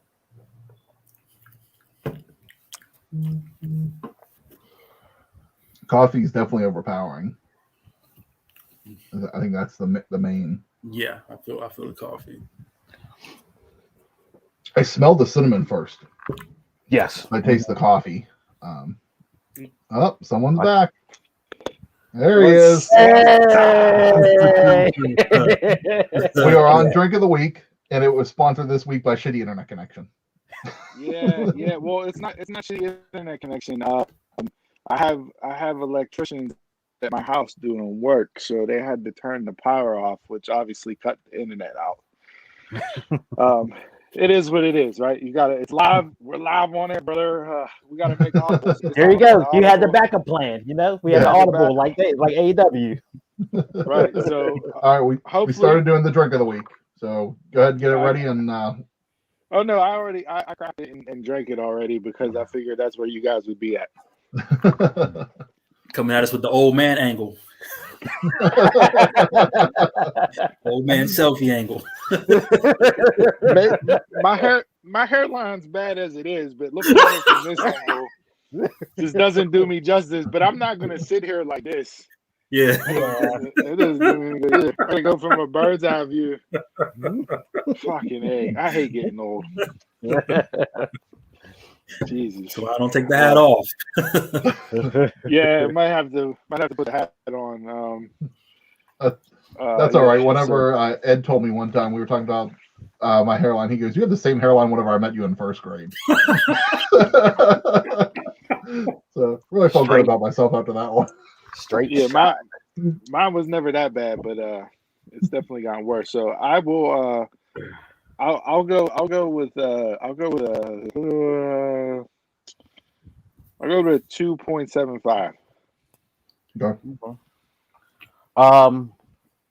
It's smooth. To me it's smooth. It's drinkable. It's a little heavy, but I don't get a whole lot of flavor. You know, I don't know if it's like, you know, it's 9.3% alcohol, so this one will get you toasted. So French toasted, the toasted definitely with the alcohol content. It's coffee, cinnamon, maple syrup. So yeah, the coffee, so I'm getting roasted beans, you know, coffee beans. But they're, you know, as far as the cinnamon and maple syrup, I'm not really picking up on that too much. Yeah, I mean, it is what it is. I would drink it again. So don't let the 2.75 fool you. As far as being on the lower scale of the sumo scale, 1 to 5, but I would drink this again. As I said, I got all the flavors of it. I can taste everything. As in being a 9.3, it's very, very heavy. It'll take me a while to drink this for sure, just because of my taste. But I don't mind it. I really don't. I can see myself drinking a couple of these slowly, but could do it. I give it a 3. Yeah, this is not a chugging beer, so you're not going to chug this not. by any stretch. This is definitely a beer that you sip. Challenge accepted. No. Yeah, Jason? The burps are a 3. The beer itself, like the initial taste was trash. It was terrible, but then it just changed on me. Like I don't get the kick after every sip. So now it's just straight smooth, and I give it a 2. Yeah. definitely. The smoothness definitely is something that you pick up on. Yeah. It is a smooth drinking beer. Yeah. And like you said, heavy. Yeah, it is heavy. For a 9.3 and heavy, I mean, it'll get you there. Can't say I could sit there and drink a 6-pack of this, in one sitting. No, you don't. No, with it being 9.3, you don't. Yeah. You don't need to drink a 6-pack of these. Look at this guy. Look at that guy. Well, this week in Sports on One Gotta Go are going to be great. Yeah, no, it for a brown ale, has a lot of flavor. It reminds me a lot of a stout with the coffee and the cinnamon and the maple syrup. I instantly smell the cinnamon while I'm going to drink it, instantly taste the coffee. It's smooth, so I think that's where the maple syrup's really, I'm not getting necessarily the maple syrup taste, but I'm getting the smoothness of this beer. I think it's good. I'm going to go 3.75. Nice. Yeah, I think the rating.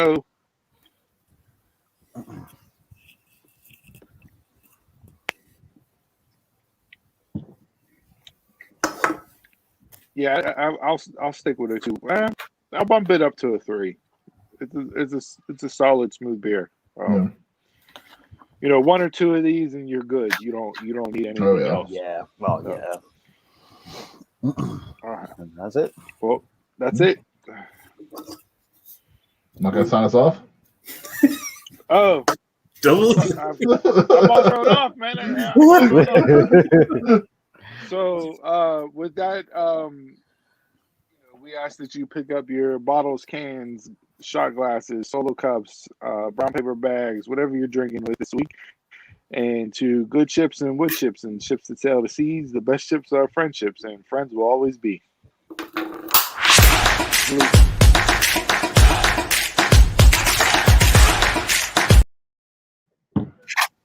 All right, this week in sports, we have the big news. Well, finally, yesterday or Thursday, finally announced that the Penguins will play on Sunday at noon for their first round matchup against the Islanders. So Hockey Town, as Pat McAfee likes to say, is on a run for another Stanley Cup.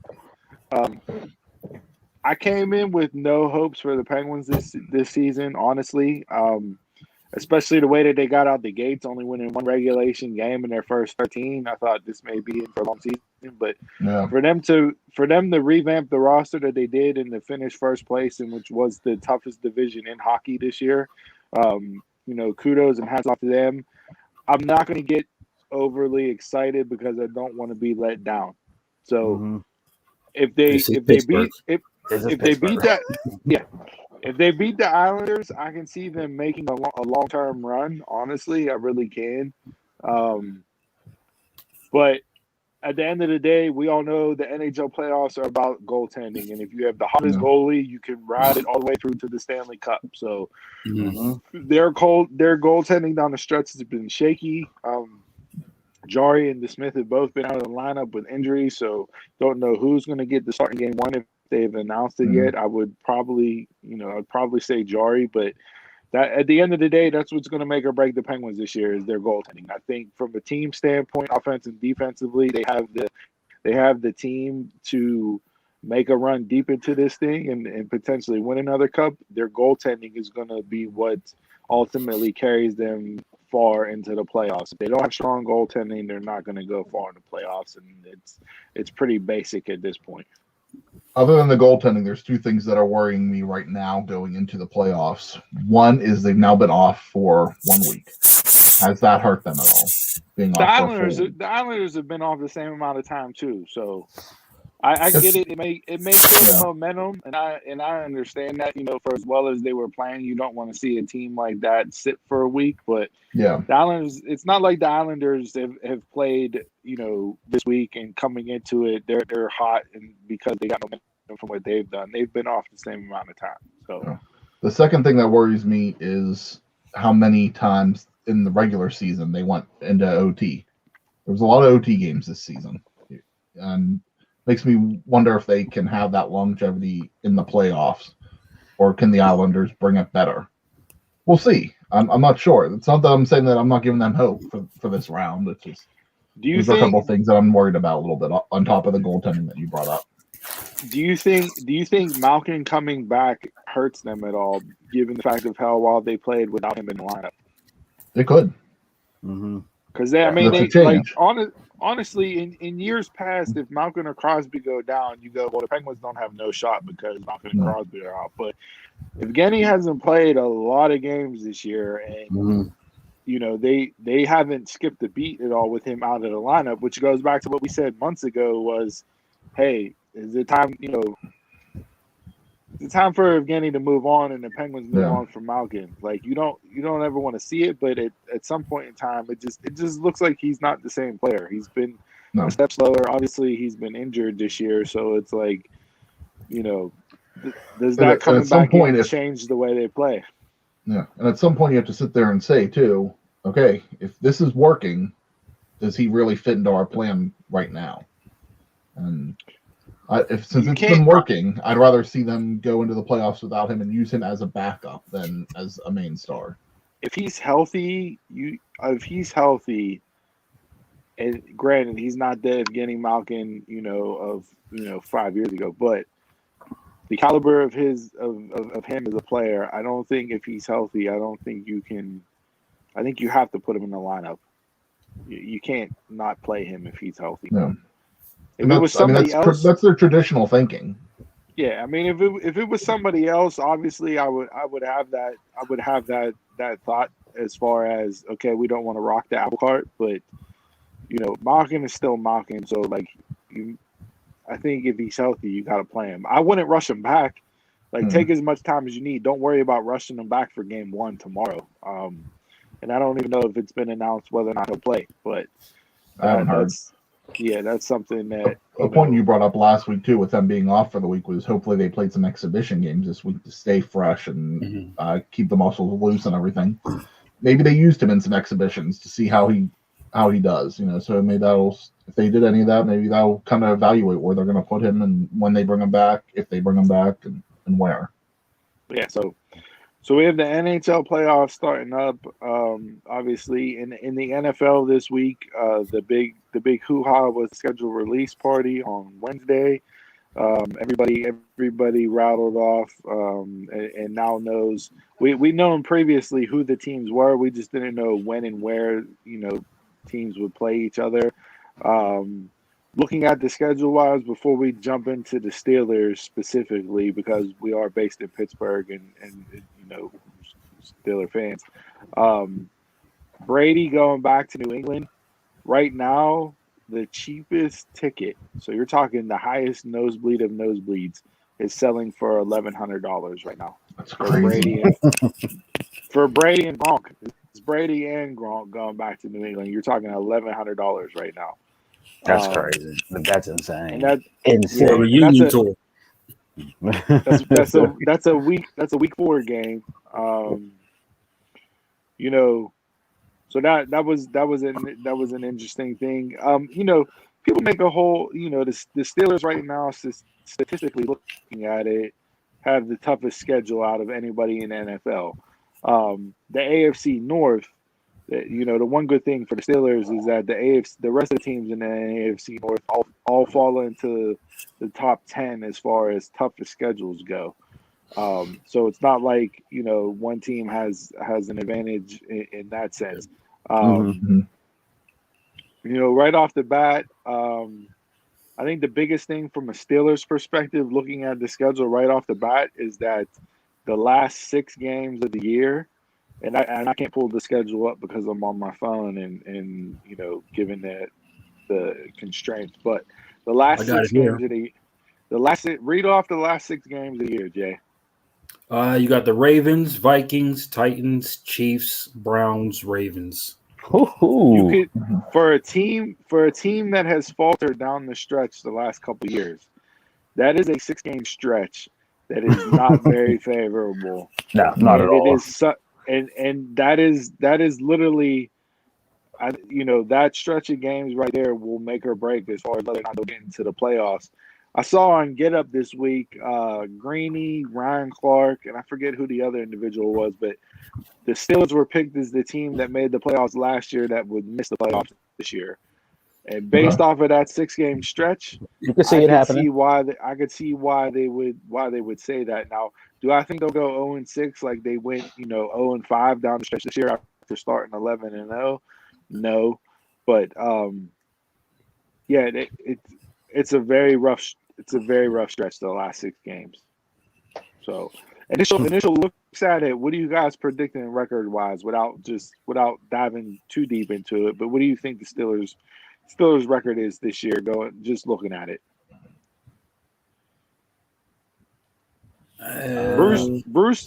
Bruce Gradkowski on 93.7 The Fan this week said the Steelers would go 12-5. No, I'm going. No. I go 10-7. 10-7. This whole 17. It messes everything up, because I'm thinking the regular stuff, because I want to say 9-7, but it doesn't match up 9-7.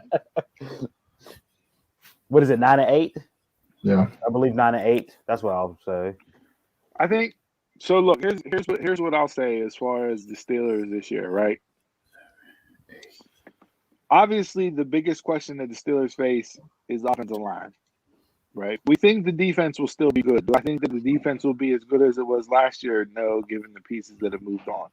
However, and this has been a lot of the talk based off of, the smart mark pundits out there that give their takes on shows each and every single week. If their offensive line is good, they're going to be a problem. They have weapons. Yeah. Najee is an instant upgrade to the running game. Your weapons are still strong on the outside with Juju, Claypool, Deontay. You still have James Washington. Now they got to cut out drops, and they can't be a wide receiver core that had the most drops in the league like they had last year. I think Ben will be helped this year by a running game. If the offensive line can block up front, run the ball a little bit, that'll help save Ben's arm in that. So they have the potential to do something. It's just your biggest question is your O-line, and that's not something that you want going into a season. So I don't know. To me, I don't want 9-8, 8-9, and then you end up with like a 18th or 19th pick in the draft. Either they're going to be really good and make a run at this thing, or I want them to be the shits so they have a top 10 pick and they can draft a quarterback of the future, because they don't have the quarterback of the future on their roster. No. Now the playoffs the same going forward? Yeah, it'll be that the 3 wild card games. Okay. Per conference. Yeah, playoffs are the same. So I think opening week starts September 9th. And I believe the last game is January 8th, I think. 9th. January 9th. So that's a long season. They have the bye after week 7. Week 7. Week 7 is the bye week, so it's kind of split in the middle. And 6 primetime games so far. 5. I thought it was 5. They have 2. They have 2 Monday nights. My bad. I was looking at the Hall of Fame game. There's one to be determined in there. Yeah, two Monday night games, 2 Sunday night games, and then obviously the Thursday night game with each team plays. I did. Is this the early season line, whenever Thursday night goes to Amazon? Yes. Yeah, which sucks because I don't have Amazon. I don't have Prime. And I'm Can not you watch getting it? Local games on? Can you watch it without Prime? Like, is it like open to anybody to watch? I don't know. So Hopefully, local something have something to do with it. what I don't know is if Thursday nights are exclusively on Prime or if it's only certain games throughout the year that are on Prime Thursday night. Okay. And that's something that I should have looked at, but we're a dumb mark, so I didn't research that much into it. But We got some time Yeah. to do the research. yeah, we'll get into football as it comes down closer to the time. But just initial hoopla, still got a tough road from the looks of it schedule wise. Now obviously things can shake out and teams can be a lot worse than they're projected to be and everything else. But those last 6 games are a murderer's row of teams that you're playing. Cleveland got exponentially better, but they're still the Browns, so I'll never pick Cleveland over the Steelers. Obviously, Baltimore is steady with what they do year in and year out, and they added weapons, for Lamar this year. But yeah, My thing is, what are they doing with Aaron Rodgers? Because that's another one on the schedule. So that could be, they could luck out and not play Rodgers at all, depending on, he might not be there for, Green Bay week 4, and they're supposed to like Denver week 5, so you can get like Jordan Love and Teddy Bridgewater in those weeks, and you need to win. Blake Bortles. Here's the deal. Here's the thing that's going to make or break the Steelers, and the Steelers always do this. The teams that you're supposed to beat, you can't lose to, and the Steelers lose to those teams because they play down to the competition. They're not. They play the Raiders, and they always lose to the Raiders. They are not going to have that wiggle room this year to where they can afford to lose to teams that they're supposed to beat. So whatever they got to do to fix that, and it's been a criticism of Tomlin in the Tomlin era. You have to be able to beat teams that you can beat, and they need that this year because literally every win is going to matter given the fact of those last 6 games of the season there. So, that's my NFL talk this week. Next week, Friday, the NBA starts their play-in tournament for their playoff NBA playoffs this year. Some people like the play-in tournament, others do not. LeBron came out against it. We'll see what happens there. Who do you guys have as the NBA MVP this year? I don't watch NBA enough. I don't follow the association. People keep saying Steph, but I thought he was hurt. No, Steph. I mean, Steph missed some games, but he hasn't been out nearly as long as LeBron and Embiid has, as far as those names being front runners. If the Phoenix Suns get the number 1 seed in the West, which I don't know if it's sewn up yet, I think it might be. How is Chris Paul not your MVP? He took the Phoenix Suns from they finished whatever place they finished last year in the West to the number 1. Well, it's not about what you do for your team. That's an MVP, dog. Like, hey, MVP criteria change every year depending on who's the candidates. I think honestly, if we're talking most valuable player, I think you have to give it to Chris. You have to give it to Chris Paul or Steph Curry this year. James Harden missed too much time. Kevin Durant missed too much time. LeBron missed too much time. Embiid missed too much time. Westbrook is in the numbers, and he's not even in the picture. Yeah, Westbrook's not even in the picture. Giannis won 2 in a row. He's not going to win 3. Yeah, no. So yeah, I think was it Luka? Not Luka. Was it Luka or was it the other one? I think you got to go with Steph or Chris Paul. Honestly, what Steph Curry has done this year has been ridiculous. Golden State gets in the playoffs and he wins the scoring title with that team. What he's done with Clay missing, with Wiseman being out, Draymond has missed time. Like, there's no reason why he should have that team in the playoffs, given the Western Conference and how stacked the Western Conference is. So there's that there. Besides the Impact Plus pay-per-view tonight for wrestling, we have UFC 262, correct? Yep. 262, Chandler versus Oliveira for the lightweight title. Vacant lightweight. Yes, vacant lightweight title. They had a hell of a stare down yesterday at the weigh-in.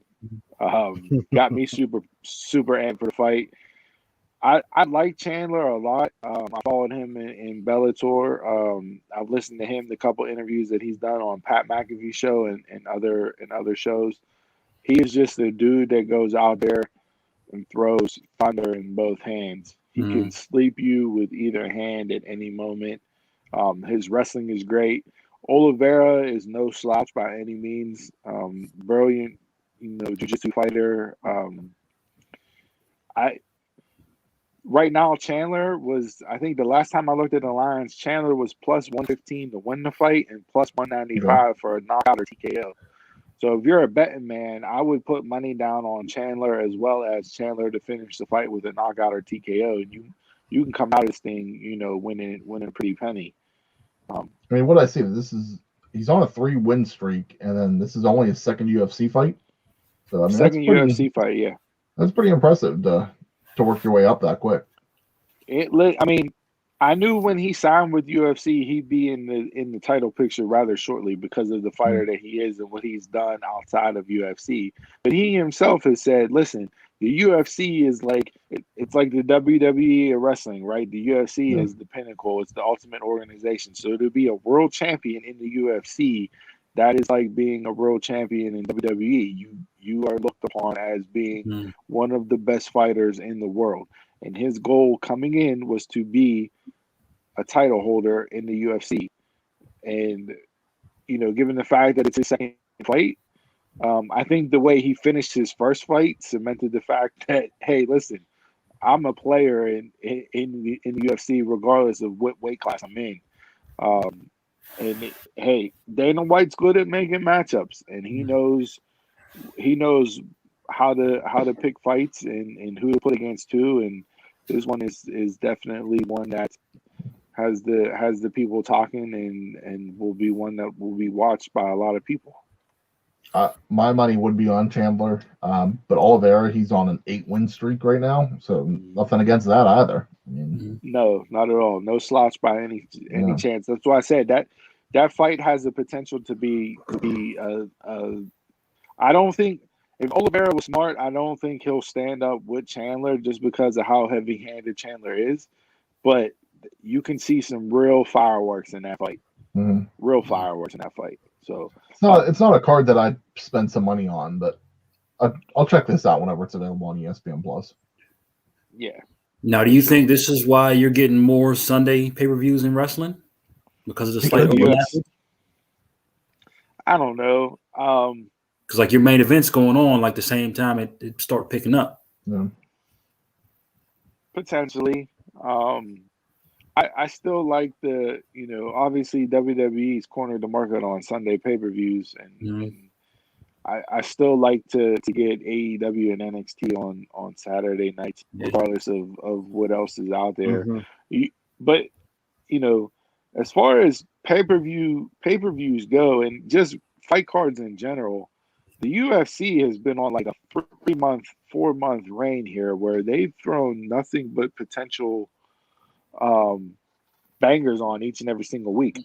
So regardless of it being pay-per-views, fight nights, whatever the case may be, there's been nothing but barn burners going each and every single week. At least one or two for sure. So big names, big time matchups. That, and I don't expect anything different than tonight's card.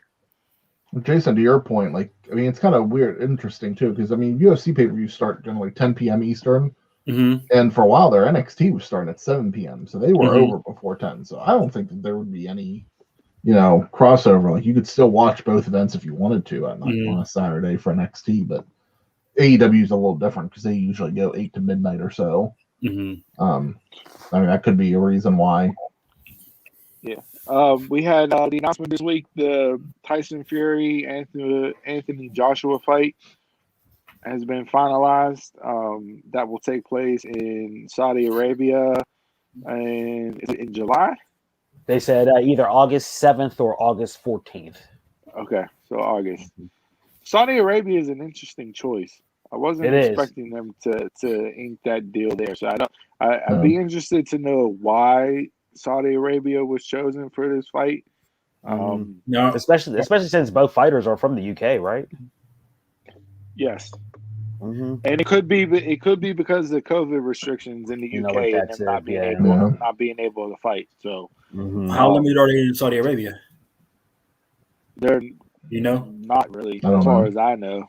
I haven't heard anything. And we saw Dana White go over to Abu Dhabi for UFC, and they had people over there. So just interesting to see there. But that'll be something that will get boxing fans excited. It'll be definitely unification belt of the heavyweight titles too. So there's going to be a lot of people tuning in for that. When's the last time the heavyweight titles were unified? Do you even know? Like, do you have to go back to like Tyson or Holyfield as far as that, or Lennox Lewis? What was Vladimir? With the Klitschko's? Klitschko's. Was it? Well, one of them had the title, and the other one had another title, and they never fought each other. Mm-hmm. So I would say Lennox Lewis. It might be Lewis, honestly. Mm-hmm. Yeah. So that's something that doesn't happen too long. Listen, there's too many titles in boxing. Too many titles in boxing. Too many titles, period, across all sports. the but in boxing, man, I swear there's like 7 belts in one class. Boxing, you have you have your WBA, you have your IBO, it's just like I don't need here. Let's cut these down some and Now, will they be legit unified, or will it be just the guy holding 2 belts? No, this will be a legit. It'll be every title on the line. Yeah, every title's on the line. Yep. Including the lineage title too, which is that one where if you're the man who beat the man, then you get that. So, but you still have all those belts. Yes, you will have all the belts. You just won't have all the belts. I thought it was going to be like WWE unification, like no. Okay. No. Yeah, no. You would be the unified champion as far as one individual holds every single heavyweight title across the board. Yeah. Okay. So like whoever wins this fight and their next fight, they may only put up they may only put up the WBA heavyweight championship and the other belts, stay. Yeah. But as far as one fighter having every single heavyweight title that's out there, this fight will do that. We'll do that. It then normally what happens, like whenever somebody retires and they have all the belts, those promotions, the belt thing, they get their belts back and they have like their own tournament or promotion. People fight for those titles, and that's how they get broken up again. Okay. Yeah. Mm-hmm. In addition to that, also today is the running of the Preakness Stakes. Medina Spirit is going off at 20-1 odds. A lot of controversy coming. Oh, they can run now. Horse's fault. Yeah. It's not the horse's fault. Hey, the horse was getting injections. It's the horse's fault. No, it wasn't injections. It was cream. It was cream. It was cream. It was the same thing. It was cream. Bob Baffert took the saying, a horse's ass to the extreme because he was actually rubbing cream into the horse's ass. So you just opened a can of worms for Barry Bonds. He didn't get tested positive, so there's no correlation to that. You can't jump from A to C and don't have a B. Think of that. They were supposed to be testing him all week. They were supposed to be testing Medina all week to see if there was anything else that was showing up in the horse to see if there was any chance of him being eliminated from the race. But last I heard, he's still in. The cheating ass horse. Did I see 5:45 is the post time today? Yeah. Yes, it is. And with the Preakness, this is the fastest of the Triple Crowns. Yeah. It's a short track, right? Yes, it's a mile and 3/16. So I like this one a lot because it's like a sprint. Yeah. Is he still the winner? Huh? No, is he still the winner? Yes, he's still the Derby winner. Right now. I think that they said there's still the possibility that TK gets stripped of the title, but and then the last 3 years, the last 3 horses that win the Kentucky Derby won the Preakness. So he got a little recent history on his side. I saw his stablemate Concert Tour is rumored like the favorite to be the second horse in the race, and then I think I saw Midnight Bourbon's favorite to be the third horse in the race.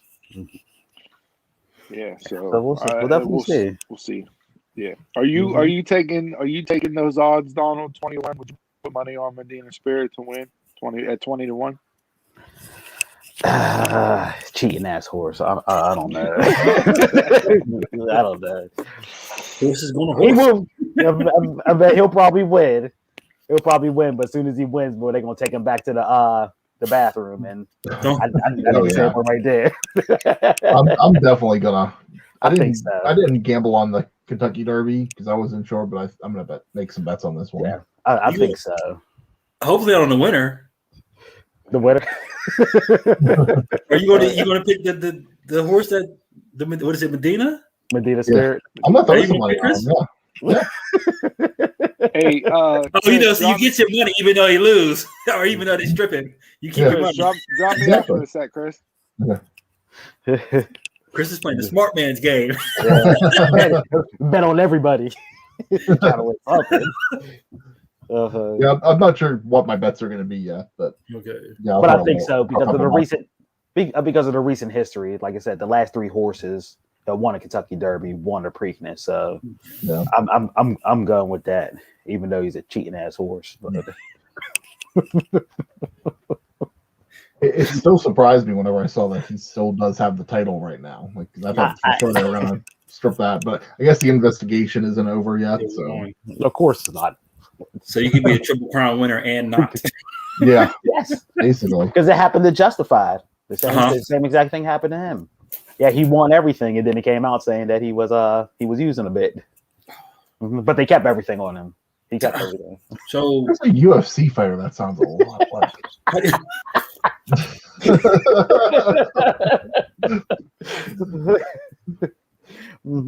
I was just not caught on to.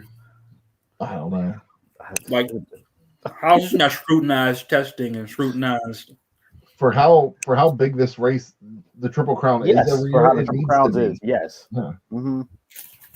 Like all 20 horses that come into the Kentucky Derby to race, they need to be monitored like for 3 weeks. like legit monitors. Like they have to. I 100% agree. This needs to be a lot more than what it is.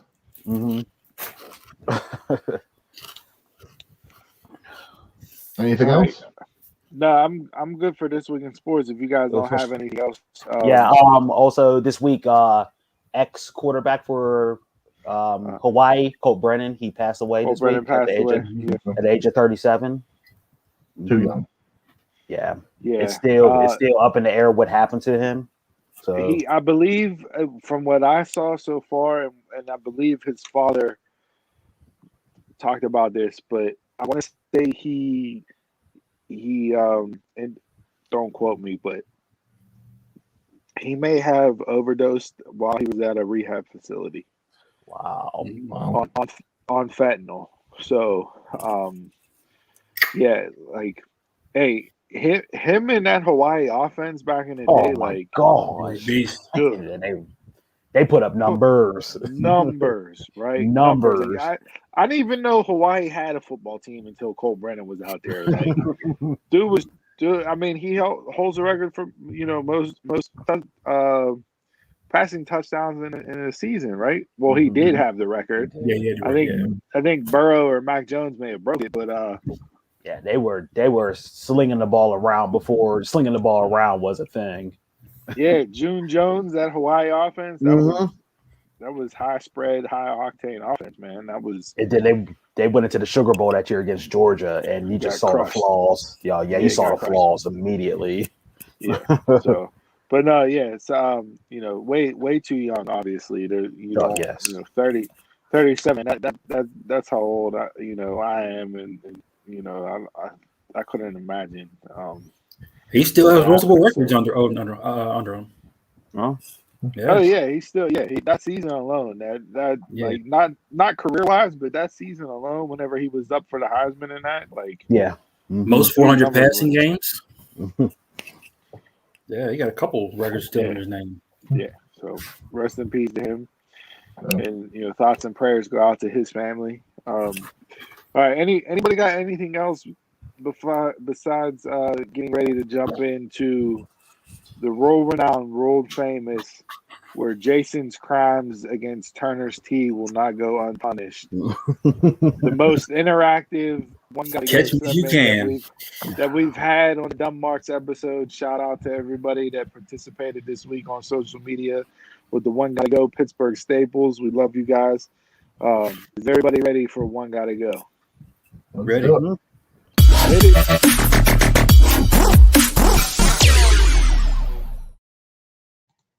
Little dubstep intro. All right, so there's one thing that we are with being Dumb Marks is that we like snacks. So Steve sent this one over yesterday. We're gonna go with One Gotta Go with Hostess Snacks of Snowball, Ding Dong, Ho Ho, or Twinkie. Yeah, this was sent to me by my cousin, and I figured I'd throw it in the group chat. I didn't realize that we were going to do this one this week. But with that being said, as chubby kids, fat kids unite with this One Gotta Go segment here. To me, this is a no-brainer, and this is an easy peasy lemon squeezy. One Gotta Go. Snowball can get the fuck out of here. I had Ding Dong, I had Ho Ho, and I had Twinkie. That don't even sound right, but but I never had a Snowball at all, so I don't even know what that is. So just by elimination, Snowballs have to go. I don't like coconut. I don't like marshmallow. Snowball's out of here too. Snowball is basically like a Ding Dong that has coconut and marshmallow on top of it. Ew, coconut. Yeah. See, nothing on this list is Little Debbie. So the whole list can go all together. But if I had to pick, was that a Swiss cake roll that I just saw there? Yeah, it's the real Ho Ho. Okay. Even though. All right, I got Cosmic Brownies here too. I got a little bit of everything. That's the master of sweets. You know what? I still got a chocolate Twinkie on my freezer from on my refrigerator from I want to say 6 years ago. I'm just trying to see how long it lasts. It's still good. Listen, Twinkies, if we're ever in the zombie apocalypse, Twinkies are going to be the food that outlasts the zombies. I'm just letting it sit there. I'm just letting it go. Just let it sit there open. Yeah, not open, but in the wrapper. I'm just letting it sit there. Still good. I hate coconut altogether. So Snowball got to go for a clean sweep. Yeah, I figured. I didn't expect us to go 4 for 4. No, I did. Whenever I sent this over, I thought for sure Snowball would be the one that all of us picked. No, I don't know what other choice you would put in replace of Snowball to make it a little bit more of a competition, but this one was a no-brainer. And maybe cupcakes, but they're the same. They're like a different version of Ding Dongs. There's a different version of Ho Hos. Yeah, all the same thing. Are these all Hostess? Are these all Hostess brand? Yeah, these ones are. Yeah. If you put the Hostess cupcakes on there, then I'm probably gonna get rid of Ding Dongs. To me, cupcakes got to go. No. My favorite thing from Hostess is the orange cupcake. You break the cupcake's my favorite. You break the top layer apart, and then you have the cupcake with the cream, and then you eat the top part by itself. Like come on now, it's like splitting an Oreo. But it's a Ding Dong and it's a Ho Ho. It's the same thing. I think I'd rather have the Ho Ho than the Ding Dong. Did I say that right?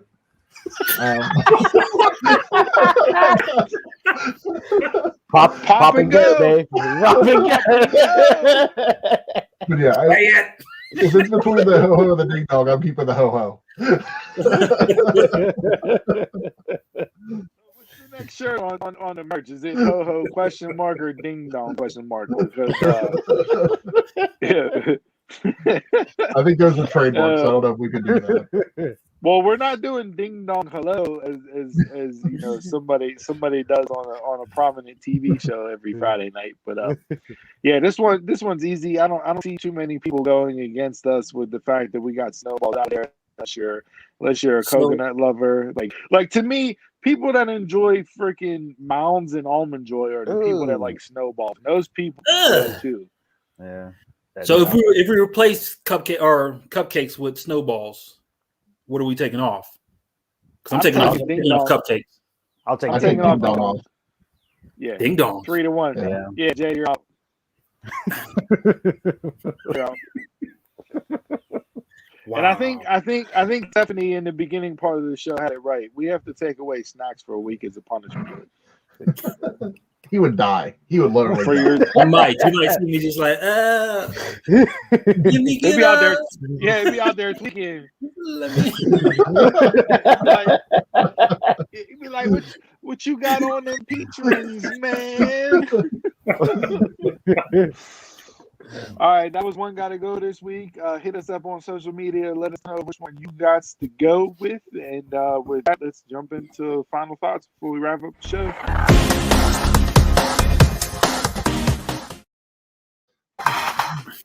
All right, guys. Thanks for tuning in to episode 37 of the Dumb Marks podcast. Remember that we are live every Saturday at 11 a.m. on YouTube, Facebook, and Twitter. So please subscribe, like, and follow our social media pages at Dumb Marks Pod. You can message us during the shows while you watch live, or you can even email us at dumbmarkspod@gmail.com. Our audio-only edition of the podcast is released every Monday to listen on demand on all your favorite podcast platforms. And don't forget, help support this show. You can buy our official Dumb Marks merch. Is now available at Pro Wrestling Tees. Visit prowrestlingtees.com/dumbmarkspod. Anybody got anything else before we send it home? Yeah, just a final thought for me this week. I saw, our high school alma mater, Woodland Hills High School, this week saw a message put out on Facebook that the senior class of Woodland Hills this year, the graduating class, got awarded over $10 million in scholarships. Ooh. So shout out to those kids, learning through virtual online during a pandemic, everything else, like the past year. A year and a half for those students at, junior and senior year. It's not the senior year that you envisioned as far as what you had planned for and everything else, a typical normal senior year. So the fact that those kids went out there and did what they did and got awarded the amount of scholarship money that they did, kudos to you guys. Shout out to Yins. Best of luck to you guys in your future endeavors with whatever you choose to do, whether it be trade schools, four-year universities, military, etc., etc., etc. But I wanted to bring that up as a final thought for me this week, as a shout out to the alma mater graduating class this year for receiving over $10 million in scholarship funds. That's awesome. All right, anybody got anything else? Nope. All right, well, again, thanks for tuning in this week. For your favorite Saturday Bunch Munch. Thanks again for hopping on with us last night in Dumb Marks After Dark. Pay attention. Go to YouTube, subscribe, follow our YouTube channel. That way you get notifications up to date. Anytime we go live, you will get notifications sent directly to you.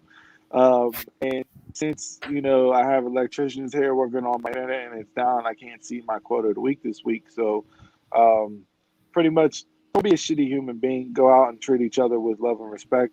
Until next time, I'm a Mark, you're a Mark, tell a Mark. Y'all can catch us around the way.